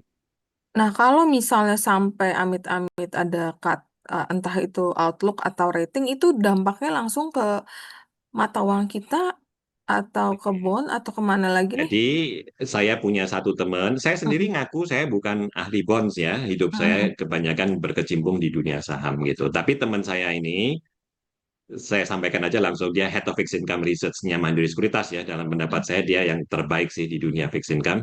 Dia Mm. sudah mendapatkan predikat analis terbaik dari majalah Asia Money kalau nggak salah, atau Mm. Asia Banker saya lupa. Mm. Itu mungkin 15 tahun berturut-turut gitu. Jadi top Marco top sih, Iya. Bapak Handi Yunianto namanya. Nah, Oh. waktu kita membicarakan soal dampaknya Mm. rating cut gini kan atau outlook cut, dia mengatakan saat ini tuh Indonesia itu baik Moody's maupun Fitch maupun S&P kita tuh masih 2 rating di atasnya jam. Jadi Mm. kalau rating kita di cut 1 notch itu Mm. kita tetap investment grade. Investment grade. Mm. Ya, tetap investment grade. Nanti kalau di-cut sampai 2 notch, itu baru kita menjadi junk bonds. Nah, saya ingin ngomong dulu yang soal junk bonds ya. Kalau seandainya kita menjadi junk bonds, maka banyak sekali fund asing yang saat ini pegang obligasinya pemerintah Indonesia, dia mau nggak mau harus buang. Ini Mm. bukan soal dia suka nggak suka Indonesia ya. Secara hukum, dia punya mandat itu tidak termasuk junk bonds. Mm. Jadi kalau sebuah negara mendapat predikat junk bonds, dia suka nggak suka dengan Indonesia, dia harus buang. Gitu. Itu kalau sampai junk bond, tapi kita masih 2 notch di atas junk bonds gitu. Nah, jadi menurut pendapat saya, teman saya Pak Handi Yunianto ini, kalau di cut 1 notch, kita Mm. masih aman gitu, karena Mm. kita masih investment grade. Mm. Tapi kita Pendapat dia seperti itu. pernah nggak ngalamin periode junk bond dulu? Nggak Oh pernah, iya, dulu dulu pernah? kita tuh baru menjadi investment grade tuh kalau nggak salah tahun 2012 kalau nggak salah. Oh, I see. Jadi Dulu kalau pernah. dalam analisa Hmm. analisa bond Indonesia, Hmm. tahun-tahun sebelum 2012 tuh nggak kita liatin gitu, karena itu tahun yang beda. Hmm. Semasa Indonesia tuh predikatnya masih junk bond, ya nggak banyak investor asing yang boleh pegang.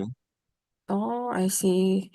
Oh, Ya, jadi dulu memang pernah kita di Jangbon sekian lama baru betul. naik kelas Ya, 2012 ya. betul. Oke. Terus, Jadi banyak ya, orang itu mengatakan yang disayangkan selama ini, dan saya nggak ini ya, saya nggak ngomong eh, Ibu Sri Mulyani hebat atau gimana ya. Dia mm, juga banyak kesalahan, kekurangan sebagai Menteri Keuangan dalam pendapat saya gitu. mm, Tapi salah satu kelebihannya Ibu Sri Mulyani sewaktu dia Menteri Keuangan, itu reputasi Indonesia di mata investor asing itu sangat bagus. Ini mm, dianggap pemerintah yang sangat prudent dalam mengelola oh, fiskal keuangan negara gitu kan. mm, mm, Nah, reputasi itu sekarang yang dalam proses akan rusak mm. itu. Oke. Terus, oh ya mungkin aku bisa nambahin dikit di Hmm, kegalauan teman-teman investor mengenai Oke, Frontier kan mereka sangat takut karena pertama kan iya, kayak mungkin baca atau ada konten-konten yang tentang iya. Frontier. Sebenarnya kalau amit-amit ke Frontier kan kita tetap bisa naik kelas kan kayak Oh Vietnam iya, bisa iya, bisa balik kita lagi bisa kan. naik kelas lagi, benar, benar. Iya. Jadi, Kalau seandainya kita mendapat pemerintah yang jauh lebih bertanggung jawab nih, itu hmm, kan tidak pinjam uang, tidak memakai uang pajak untuk dibagi-bagi ke koruptor gitu. Seandainya kita memiliki pemerintah yang seperti itu, tidak menutup kemungkinan kita naik kan kelas balik lagi jadi lagi. emerging market Heeh. gitu, betul. Iya, iya. Dan bisa Rita bayangkan gitu, kalau kita seroknya tuh waktu kita sudah dalam status frontier, Hmm, kemudian dia naik kelas ke emerging, itu hmm. bukan cuma double triple beggar ya, itu mungkin Ribuan. 10-20 kali beggar tuh. Iya. Iya, makanya Iya. teman-teman nggak usah terlalu pusing, stres, takut berita frontier, frontier apa itu frontier kayak nggak usah. Jadi ya Iya, just prepare for the worst but still pray for the best itu udah paling iya, aman deh maksudnya. oke, Dan menurut aku harus selalu punya cash, harus ada betul, cash, jangan ada betul margin, sekali, betul. jangan pakai Cash is margin. king. Iya. Iya. Nah kebetulan ya tadi ada yang nanya juga yang cash di King Ah, gimana? ah. Ya katanya nih cash the mana sih kok hilang ya? Ada yang nanya eh, saat ini, oh ini deh nanya ini dulu. Saat ini kan asing akan melepas, nggak, apakah asing akan melepas seluruh kepemilikan saham mereka di Big Bang? Karena sejak tahun 2024 asing tuh udah melepas 7-10% kepemilikan saham di Iya, Big Bang. Ini iya, rekor dalam sejarah pasar modal iya, Indonesia. Nah, gimana outlook untuk indeks anchor seperti BCA, Mandiri, itu kayak gimana? iya. Jadi saya ingin eh, sharing pengalaman boleh ya. Mm-mm, boleh. Em, Nomor satu sebelum sharing dulu saya ingin ngomong, kalau seandainya kita turun kelas dari emerging ke frontier, seperti tadi saya katakan, banyak fund itu mereka harus jual, suka nggak suka mereka harus jual gitu, karena bukan mandat mereka untuk pegang saham negara frontier gitu ya. Jadi itu jelas. Nah, tapi kalau seandainya tetap emerging market dalam kondisi seperti sekarang ini, apakah asingnya akan tetap jualan gitu. Nah, saya ingin sharing dikit nih. Dulu sewaktu saya masih aktif sebagai equity analyst, bekerja di salah satu perusahaan global, saya pernah marketing ke Amerika gitu. Dan ini ke Merrill Lynch Asset Management gitu. Orangnya pinter sekali sih. Mm-mm. Luar biasa orang India. Sangat-sangat very smart, very sharp. Gitu. Mm-mm. Terus saya waktu itu lagi jualan second liner gitu loh. Saya lupa saham mana yang saya lagi promosiin gitu. Tapi ini bukan bukan apa yang the biggest market cap ini kan. Mm-mm. Jadi saya belum mulai, dia bilang John John stop stop dia bilang. Terus dia bilang kamu lihat di situ gitu. Kita kan duduk ada kacanya bisa menghadap ke ruangan di mana analis-analisnya duduk bekerja gitu kan. Dia bilang Mm-mm. tim saya itu isinya cuma 5 orang termasuk saya, dia bilang kita tuh harus handle emerging market, kurang lebih saya lupa ada 3.000 saham atau gimana gitu loh yang dia harus liatin gitu dalam mandat emerging market dia itu. Nah, jadi dia bilang weight-nya Indonesia di portfolio saya itu cuma 0,5%, John, dia bilang waktu itu ya. Kalaupun kamu bener nih, anggap aja kamu bener, kamu hebat nih, kamu bener sahamnya double gini, dan semua 0,5% itu saya taruh di satu saham ini, itu nggak advisable ya. Tapi Iya. anggaplah saya taruh semua alokasi Indonesia saya di satu saham ini, saya akan double. Tapi apa impact-nya ke portfolio saya? Naik 0,5%. Dia bilang ini kan. Mm-mm. Is it worth me spending my time gitu? Saya cuma berlima, John. Kita harus Mm-mm. ngeliatin 3.000 saham berlima. Is it worth my time Mm. melakukan analisa yang impact-nya mungkin akan naik 0,5% in the best possible world? Gitu. Saya Mm-mm. digituin langsung loh, Rita. Oke. Jadi yang saya ingin katakan ke teman-teman yang tanya asing udah jualan, udah sekian persen segala Iya, macam kan. Indonesia itu dalam konteks portfolio fund-fund asing itu sangat kecil iya, sebetulnya. iya. Jadi sebetulnya untuk banyak fund ini, dia oke lah saya pegang mungkin 3, 4, paling-paling 5 saham di Indonesia gitulah ya. Dan Mm. dulu tuh yang otomatis langsung BCA, Telkom, ini kan mungkin Mm. Astra, mungkin sesuatu yang lain. That's it gitu, nggak usah banyak mikir gitulah. Nah sekarang masalahnya dengan kondisi Indonesia yang di mata investor asing sangat tidak nyaman, dia sebetulnya untuk cut dia punya alokasi mau di-cut ke zero tuh sangat mudah gitu loh. Karena dampaknya ke portfolio dia tuh kecil. Iya, iya, iya. Itu. Dan aku juga ingetin ke klien yang memang mereka kan dulu itu kan mungkin kita bisa ngobrol kayak market itu kan selalu berevolusi, sektor juga Betul. berubah kan. Dulu itu Betul. mungkin no-brainer beli banks. Satu, Iya, dividennya jumbo. Kedua, ya sampai iya. berapa tahun yang lalu kan memang naik terus ya. Betul, Tapi kan betul, betul. kalau kondisinya kayak seingat aku 98 itu Banks itu lumayan Mm-mm. parah loh. Walaupun nggak banyak Iya, big banks yang udah listing ya. Dulu betul, banget betul. kecil-kecil. Tapi Iya, kondisi real at that time iya, Banks itu lumayan kena hit. Maka aku bilang yang mau beli bank sabar dulu. betul. Kalaupun mau beli ya udah terserah. Tapi mungkin di Iya, manage apa itu pelan-pelan dikit-dikit. iya. Karena kondisi yang kayak sekarang Banks itu benar nggak mirroring dengan kondisi makroekonomi Oke, suatu jadi negara. terima kasih nih Rita angkat topik ini gitu. Jadi memang benar banks itu secara umum dia mirroring kondisi ekonomi karena dia lending ke semua sektor gini Nah, kan. itu. Jadi kalau ekonominya bagus, semua sektor bagus dong. Dengan Mm-mm. sendirinya pendapatannya si bank naik. Itu Iya. benar sekali Rita. Mm-mm. Eh, tapi saya ingin ingatkan nih beberapa Mm-mm. teman ngomong ke saya, oh gini Pak John, dividen yieldnya Bank Iya. Raya tuh 11% atau Iya. whatever lah gini ya. Ah, ah, ah. Saya ingin ingatkan, dividen yield yang 11% itu dengan asumsi dividen per share-nya sekian rupiah gitu kan. Mm-mm. Nah, kalau seandainya ekonominya memburuk, terus banyak kredit macet, Iya. terus akhirnya dia terpaksa bersih-bersih gini kan, Ah, ah. earnings-nya turun, apa Langsung. ya dividen per share-nya nggak di-cut? Mm-mm. Benar-benar. Itu pertanyaan saya. Jadi Iya. hanya karena saat ini DPS apa dividen yield-nya sekian, iya Ah, bagus sih bagus. ah. Kalau ke depannya dia memang Terus performing. lestari ya, itu Mm-mm. sustainable, oke gitu loh. Tapi untuk Mm-mm. saya sangat tidak yakin bahwa akan sustainable dan Mm-mm. teman-teman tahu kan, OJK sudah Benar. mengeluarkan peraturan baru supaya bank-bank itu mendukung program-program pemerintah, ini Mm-mm. kan. Mm-mm. Bahkan kalau teman-teman ingat, pemiliknya BCA ya, Pak Victor Hartono itu sempat dicekal kan. Mm-mm. Saya nggak Ya, tahu ada berita gimana kayaknya. akhirnya rilis dengan syarat BCA sekarang mulai mengucurin kredit untuk proyek rumah bersubsidi juga loh. Bahkan Hmm. BCA pun yang selama ini dianggap premier gini kan, yang betul-betul dari sisi kualitas tuh super prima gini kan, itu sekarang mulai dipaksa untuk mendukung program pemerintah gini. Jadi Mm-mm. ya kalau seandainya teman-teman lihat banyak asing yang exit ya, ya itulah sebabnya gitu. Mm-mm. Dan kita belum tahu sih. Ada juga tadi yang nanya nih kalau dollar cost averaging gimana kayak gini. Oke, saya dollar cost averaging itu asalkan teman-teman punya daya tahan ya, punya holding power ya nggak apa-apa silakan. Iya.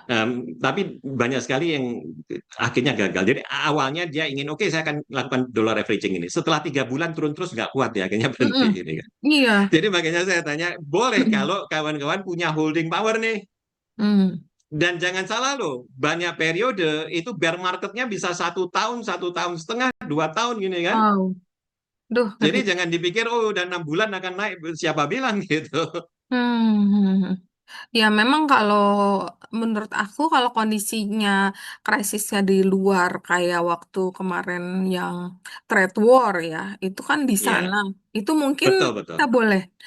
Tapi ini betul kompleks gak sih? Terlalu kompleks gitu. betul. Jadi Regionalnya. kebetulan ada Ya, faktor global. Memang ya, ada Iran War gitu kan, ya, memang harga minyak naik. Itu semua benar.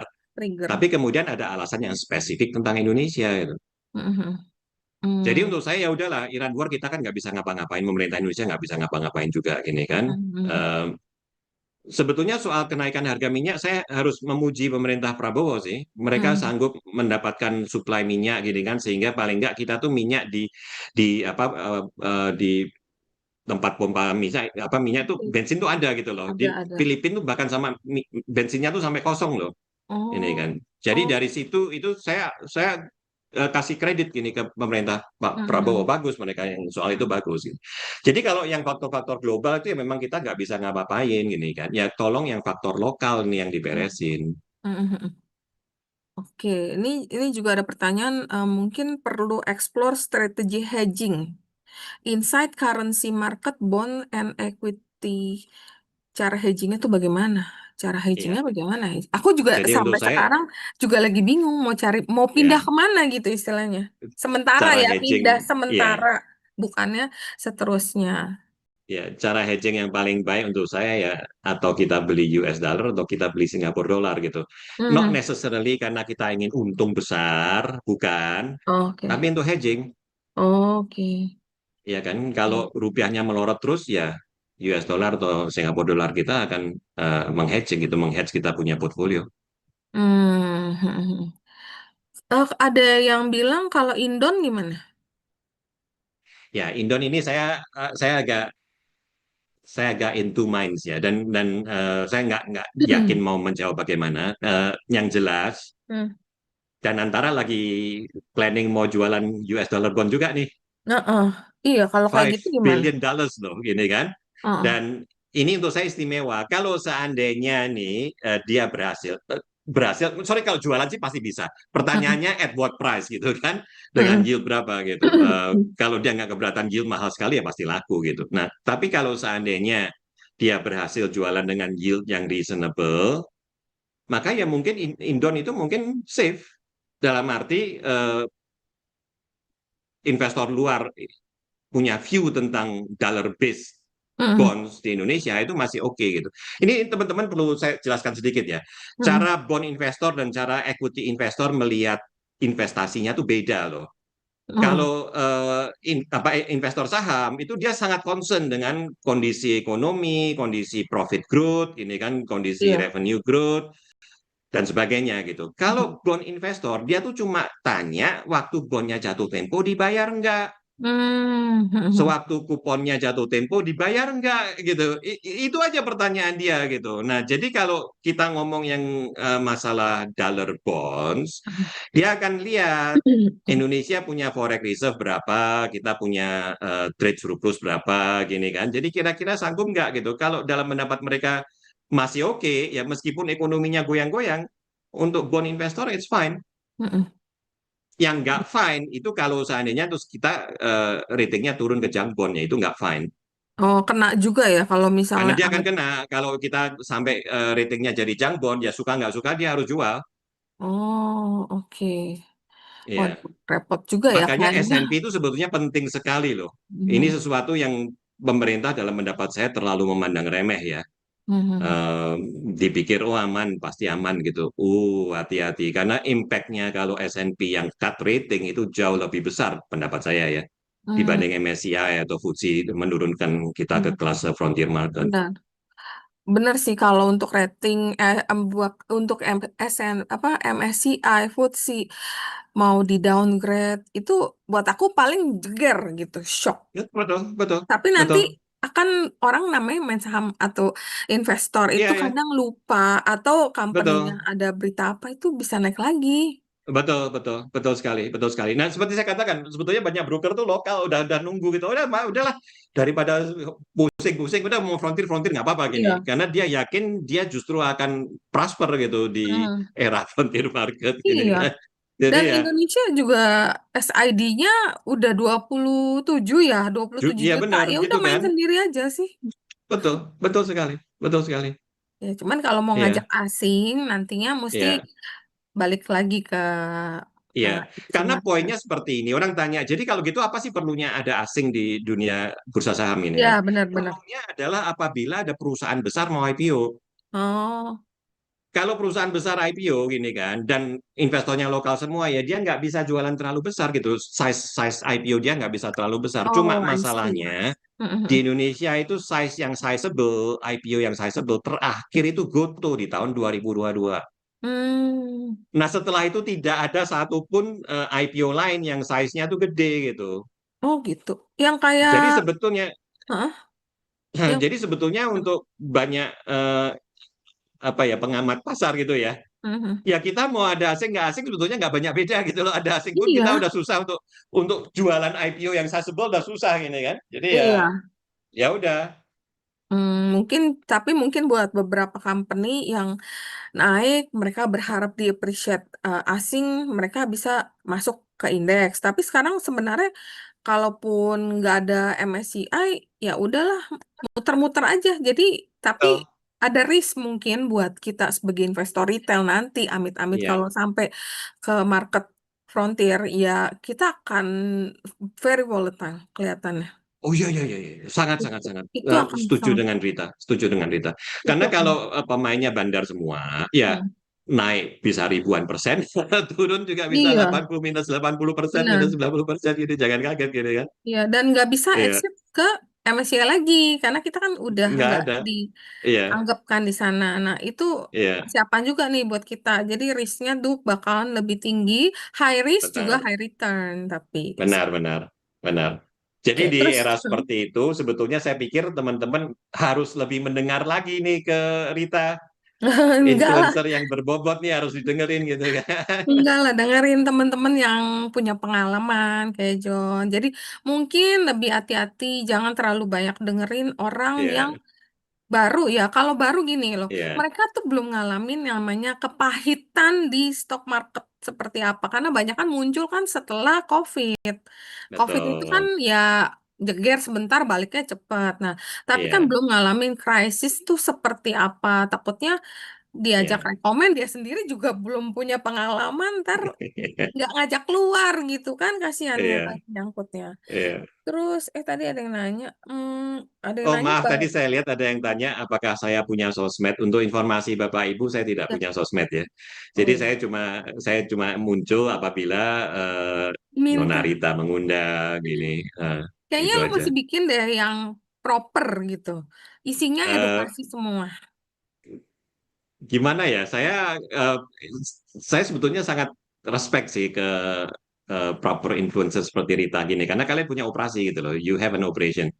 Em, ada backupnya gini kan, yang ngurusin soal Ih, aku IT-nya, kerja yang ngurusin sendiri. soal. Aku Iya, kerja makanya sendiri. itu saya respect sekali gini, dan saya nggak belum kepikiran saya mau melakukan itu terus terang. Ih, kamu harus deh buat educate teman-teman. Jadi istilahnya kita kadang-kadang butuh orang eh, yang apa adanya, em, kasih tahu yang memang nggak punya Oh ya, satu kepentingan. lagi nih, sorry sorry. Kalau Mhm. influencer cuma jadi tukang gendang-gendang sih nggak apa-apa gitu. Tapi kalau influencer nanti berani ngelawan berseberangan pendapat dengan pemerintah, bisa-bisa nasib saya seperti Tom Lembong atau Nadiem Makarim nanti. Oh iya. Tapi kan lu nggak kerja di sana, lu kan cuman Eh, opini, opini doang kan, ya orang kan Iya, boleh lah beropini lah, kan nggak iya, merugikan sebenarnya betul opini betul betul. pribadi. Terus, iya, terus banyak banget nih kalau sekarang mereka sebenarnya udah terlanjur invest nih, kalau kayak sekarang Mm-mm, nih mm-mm. mesti bagaimana katanya, itu banyak banget yang nanya kayak gitu. Masa mau apa mau itu kalau nanya gue juga gue bingung sih jawabnya. Ya, Em, jadi mungkin jawaban saya seperti ini. Kita nomor satu kita harus melihat diri kita sendiri dengan sangat jujur ya. mm, Dan nggak perlu di-share ke saya atau ke Rita atau ke siapapun juga gitu loh. Bapak Ibu melihat sendiri keuangan Bapak Ibu gitu kan. mm, mm, Poin kita berdua adalah suatu hari market akan rebound. Cuma mungkin reboundnya tuh masih jauh dari sekarang gitu loh. Nah, jadi kalau seandainya market akan rebound, nanti sewaktu market akan rebound, Bapak Ibu punya nggak uang cash untuk masuk? Itu pertanyaannya. Kalau seandainya udah nggak cukup lagi uang cashnya ya, usulan saya ya terpaksa cut loss gitu. Beberapa posisi yang memang sudah nggak bisa diharapin lagi cut loss saja gitu. Intinya siapin uang cash itu. Money market saat ini berapa? 4% lebih kan? Ih, tapi Mungkin money, 5-an oh persen iya, money lebih. market, iya. Iya, jadi Heeh. untuk saya udah mungkin 5% terasa kok cuma 5% ya, plus 5% itu jauh lebih bagus daripada minus 40 ya kan? Iya. Eh, jadi untuk saya sementara simpan amunisi dulu, siapin amunisi. Nanti kalau memang marketnya udah betul-betul bottom, baru kita masuk gitu loh. Nah kalau seandainya kita kekeh nih, nggak apa-apa saya pegangin aja gitu. Ya udah turun lagi ini kan saya nggak tahu mau turun berapa lagi, terus nanti akhirnya naik lagi sampai kembali ke apa break even. Peringatan ya, Jepang dulu sewaktu dia crash di tahun 1990 itu 34 tahun loh sebelum dia akhirnya break even. Mm-mm.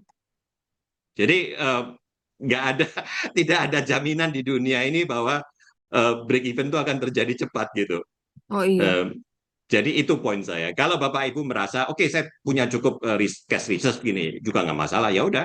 Kalau memang ada cash reserve ya udah siapin aja gitu untuk nanti kalau marketnya benar-benar bottom.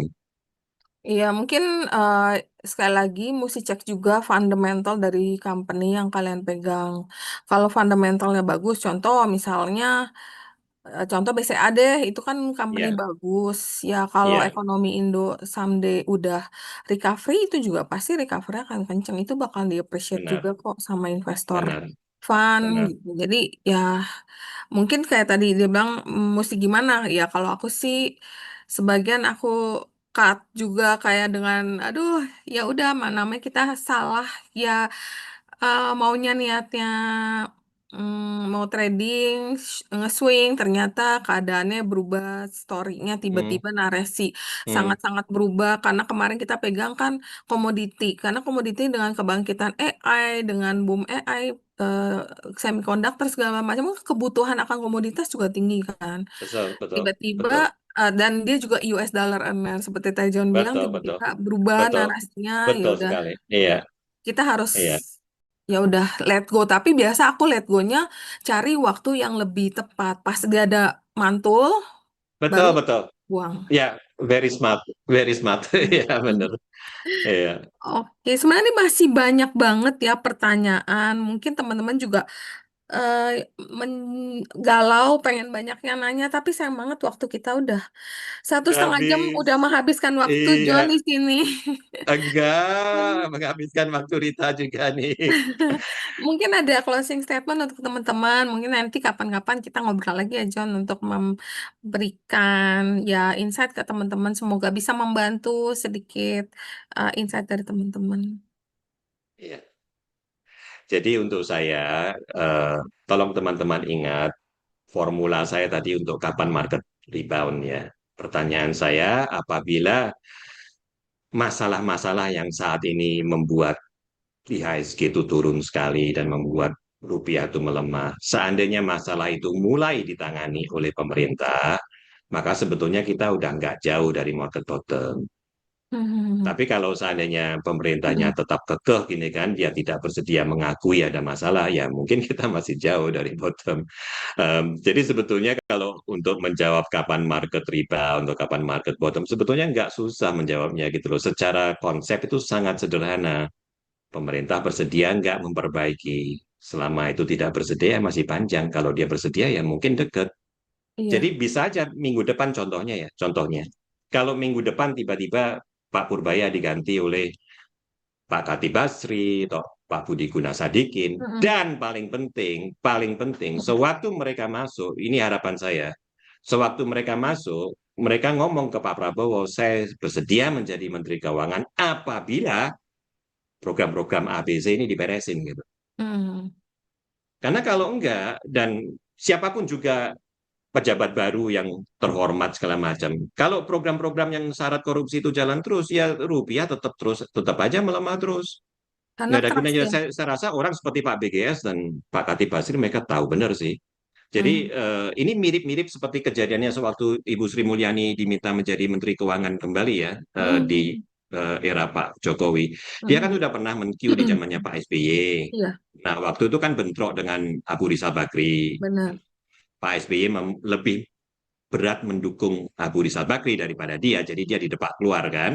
Jadi sewaktu dia diminta balik oleh Pak Jokowi, dan kalau teman-teman ingat, waktu itu Menteri Keuangan sebelumnya Pak Bambang Brojonegoro ya, dan itu salah satu Menteri Keuangan yang paling tidak berhasil dalam pendapat saya.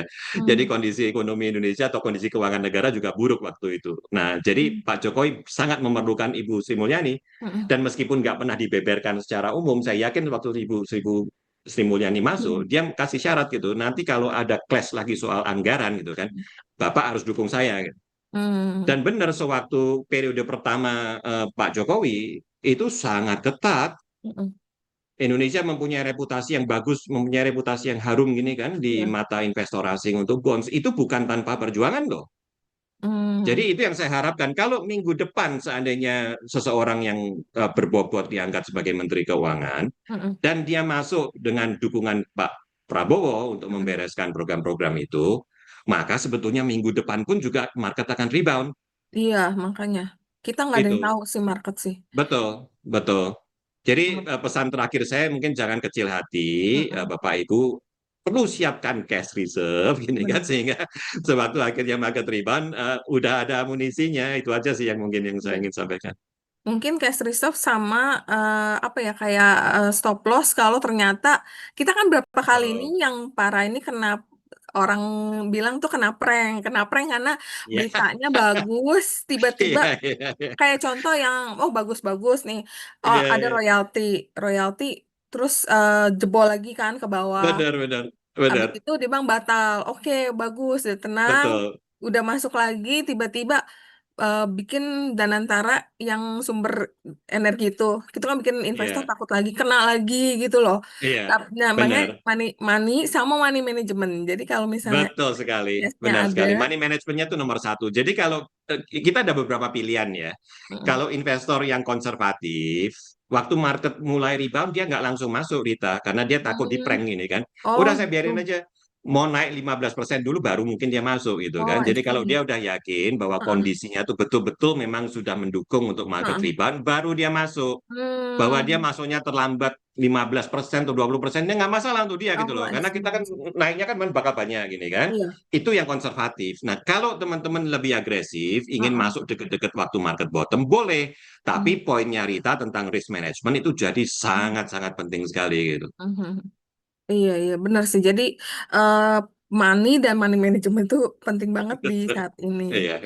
Terus ini ada berita dari temen aku barusan kirim, katanya ada berita, tapi dari sumber.com katanya Prabowo pertimbangkan Khatib Basri gantikan Purbaya hari Senin dikabarkan ada reshuffling kabinet. Ya, jadi sedikit news juga kayak orang udah kehausan di padang gurun, ada setitik air aja kayaknya udah seneng banget ya kayak. Aduh. Iya. Iya bener. Oke. Aduh, ini siapa sih ini Samsung belum tentu kita nggak ada yang tahu frontier market. Maksudnya chances itu mungkin ada, tapi ya kita Iya. nggak ada yang tahu ya market sekali Betul, lagi. betul. Kalau kamu Iya. setahu itu nggak mungkin kamu nggak kalah main saham pasti udah tahu dari dulu karena kan gampang dihitung satu tambah Betul. satu sama dengan dua pasar nggak ada yang tahu. Betul, betul. Iya. Oke, seru banget John. Makasih banyak Oke. waktunya, insight-nya. Thank you so much loh. Ini saya kehormatan besar ini bisa ngobrol dengan Rita, dan terima kasih nih teman-teman udah banyak pertanyaan. Saya Ya, harap menolong dan semoga sukses ya. Ini iya, masa yang susah. iya, Kita amin. dengarkan baik-baik apa yang dinasihatkan oleh Rita supaya kita semua cuan. Iya, amin. Makasih John. Thank you waktunya. Happy Thank weekend. See you you. next Mari, time ya. Nanti mari. kalau kita undang mohon ditanggepin dan mau datang. Pasti, mana saya berani menolak Rita. Oke, thank you, thank you. Thank Oke, you thank you so teman-teman. much. Bye Thank you, ya. bye.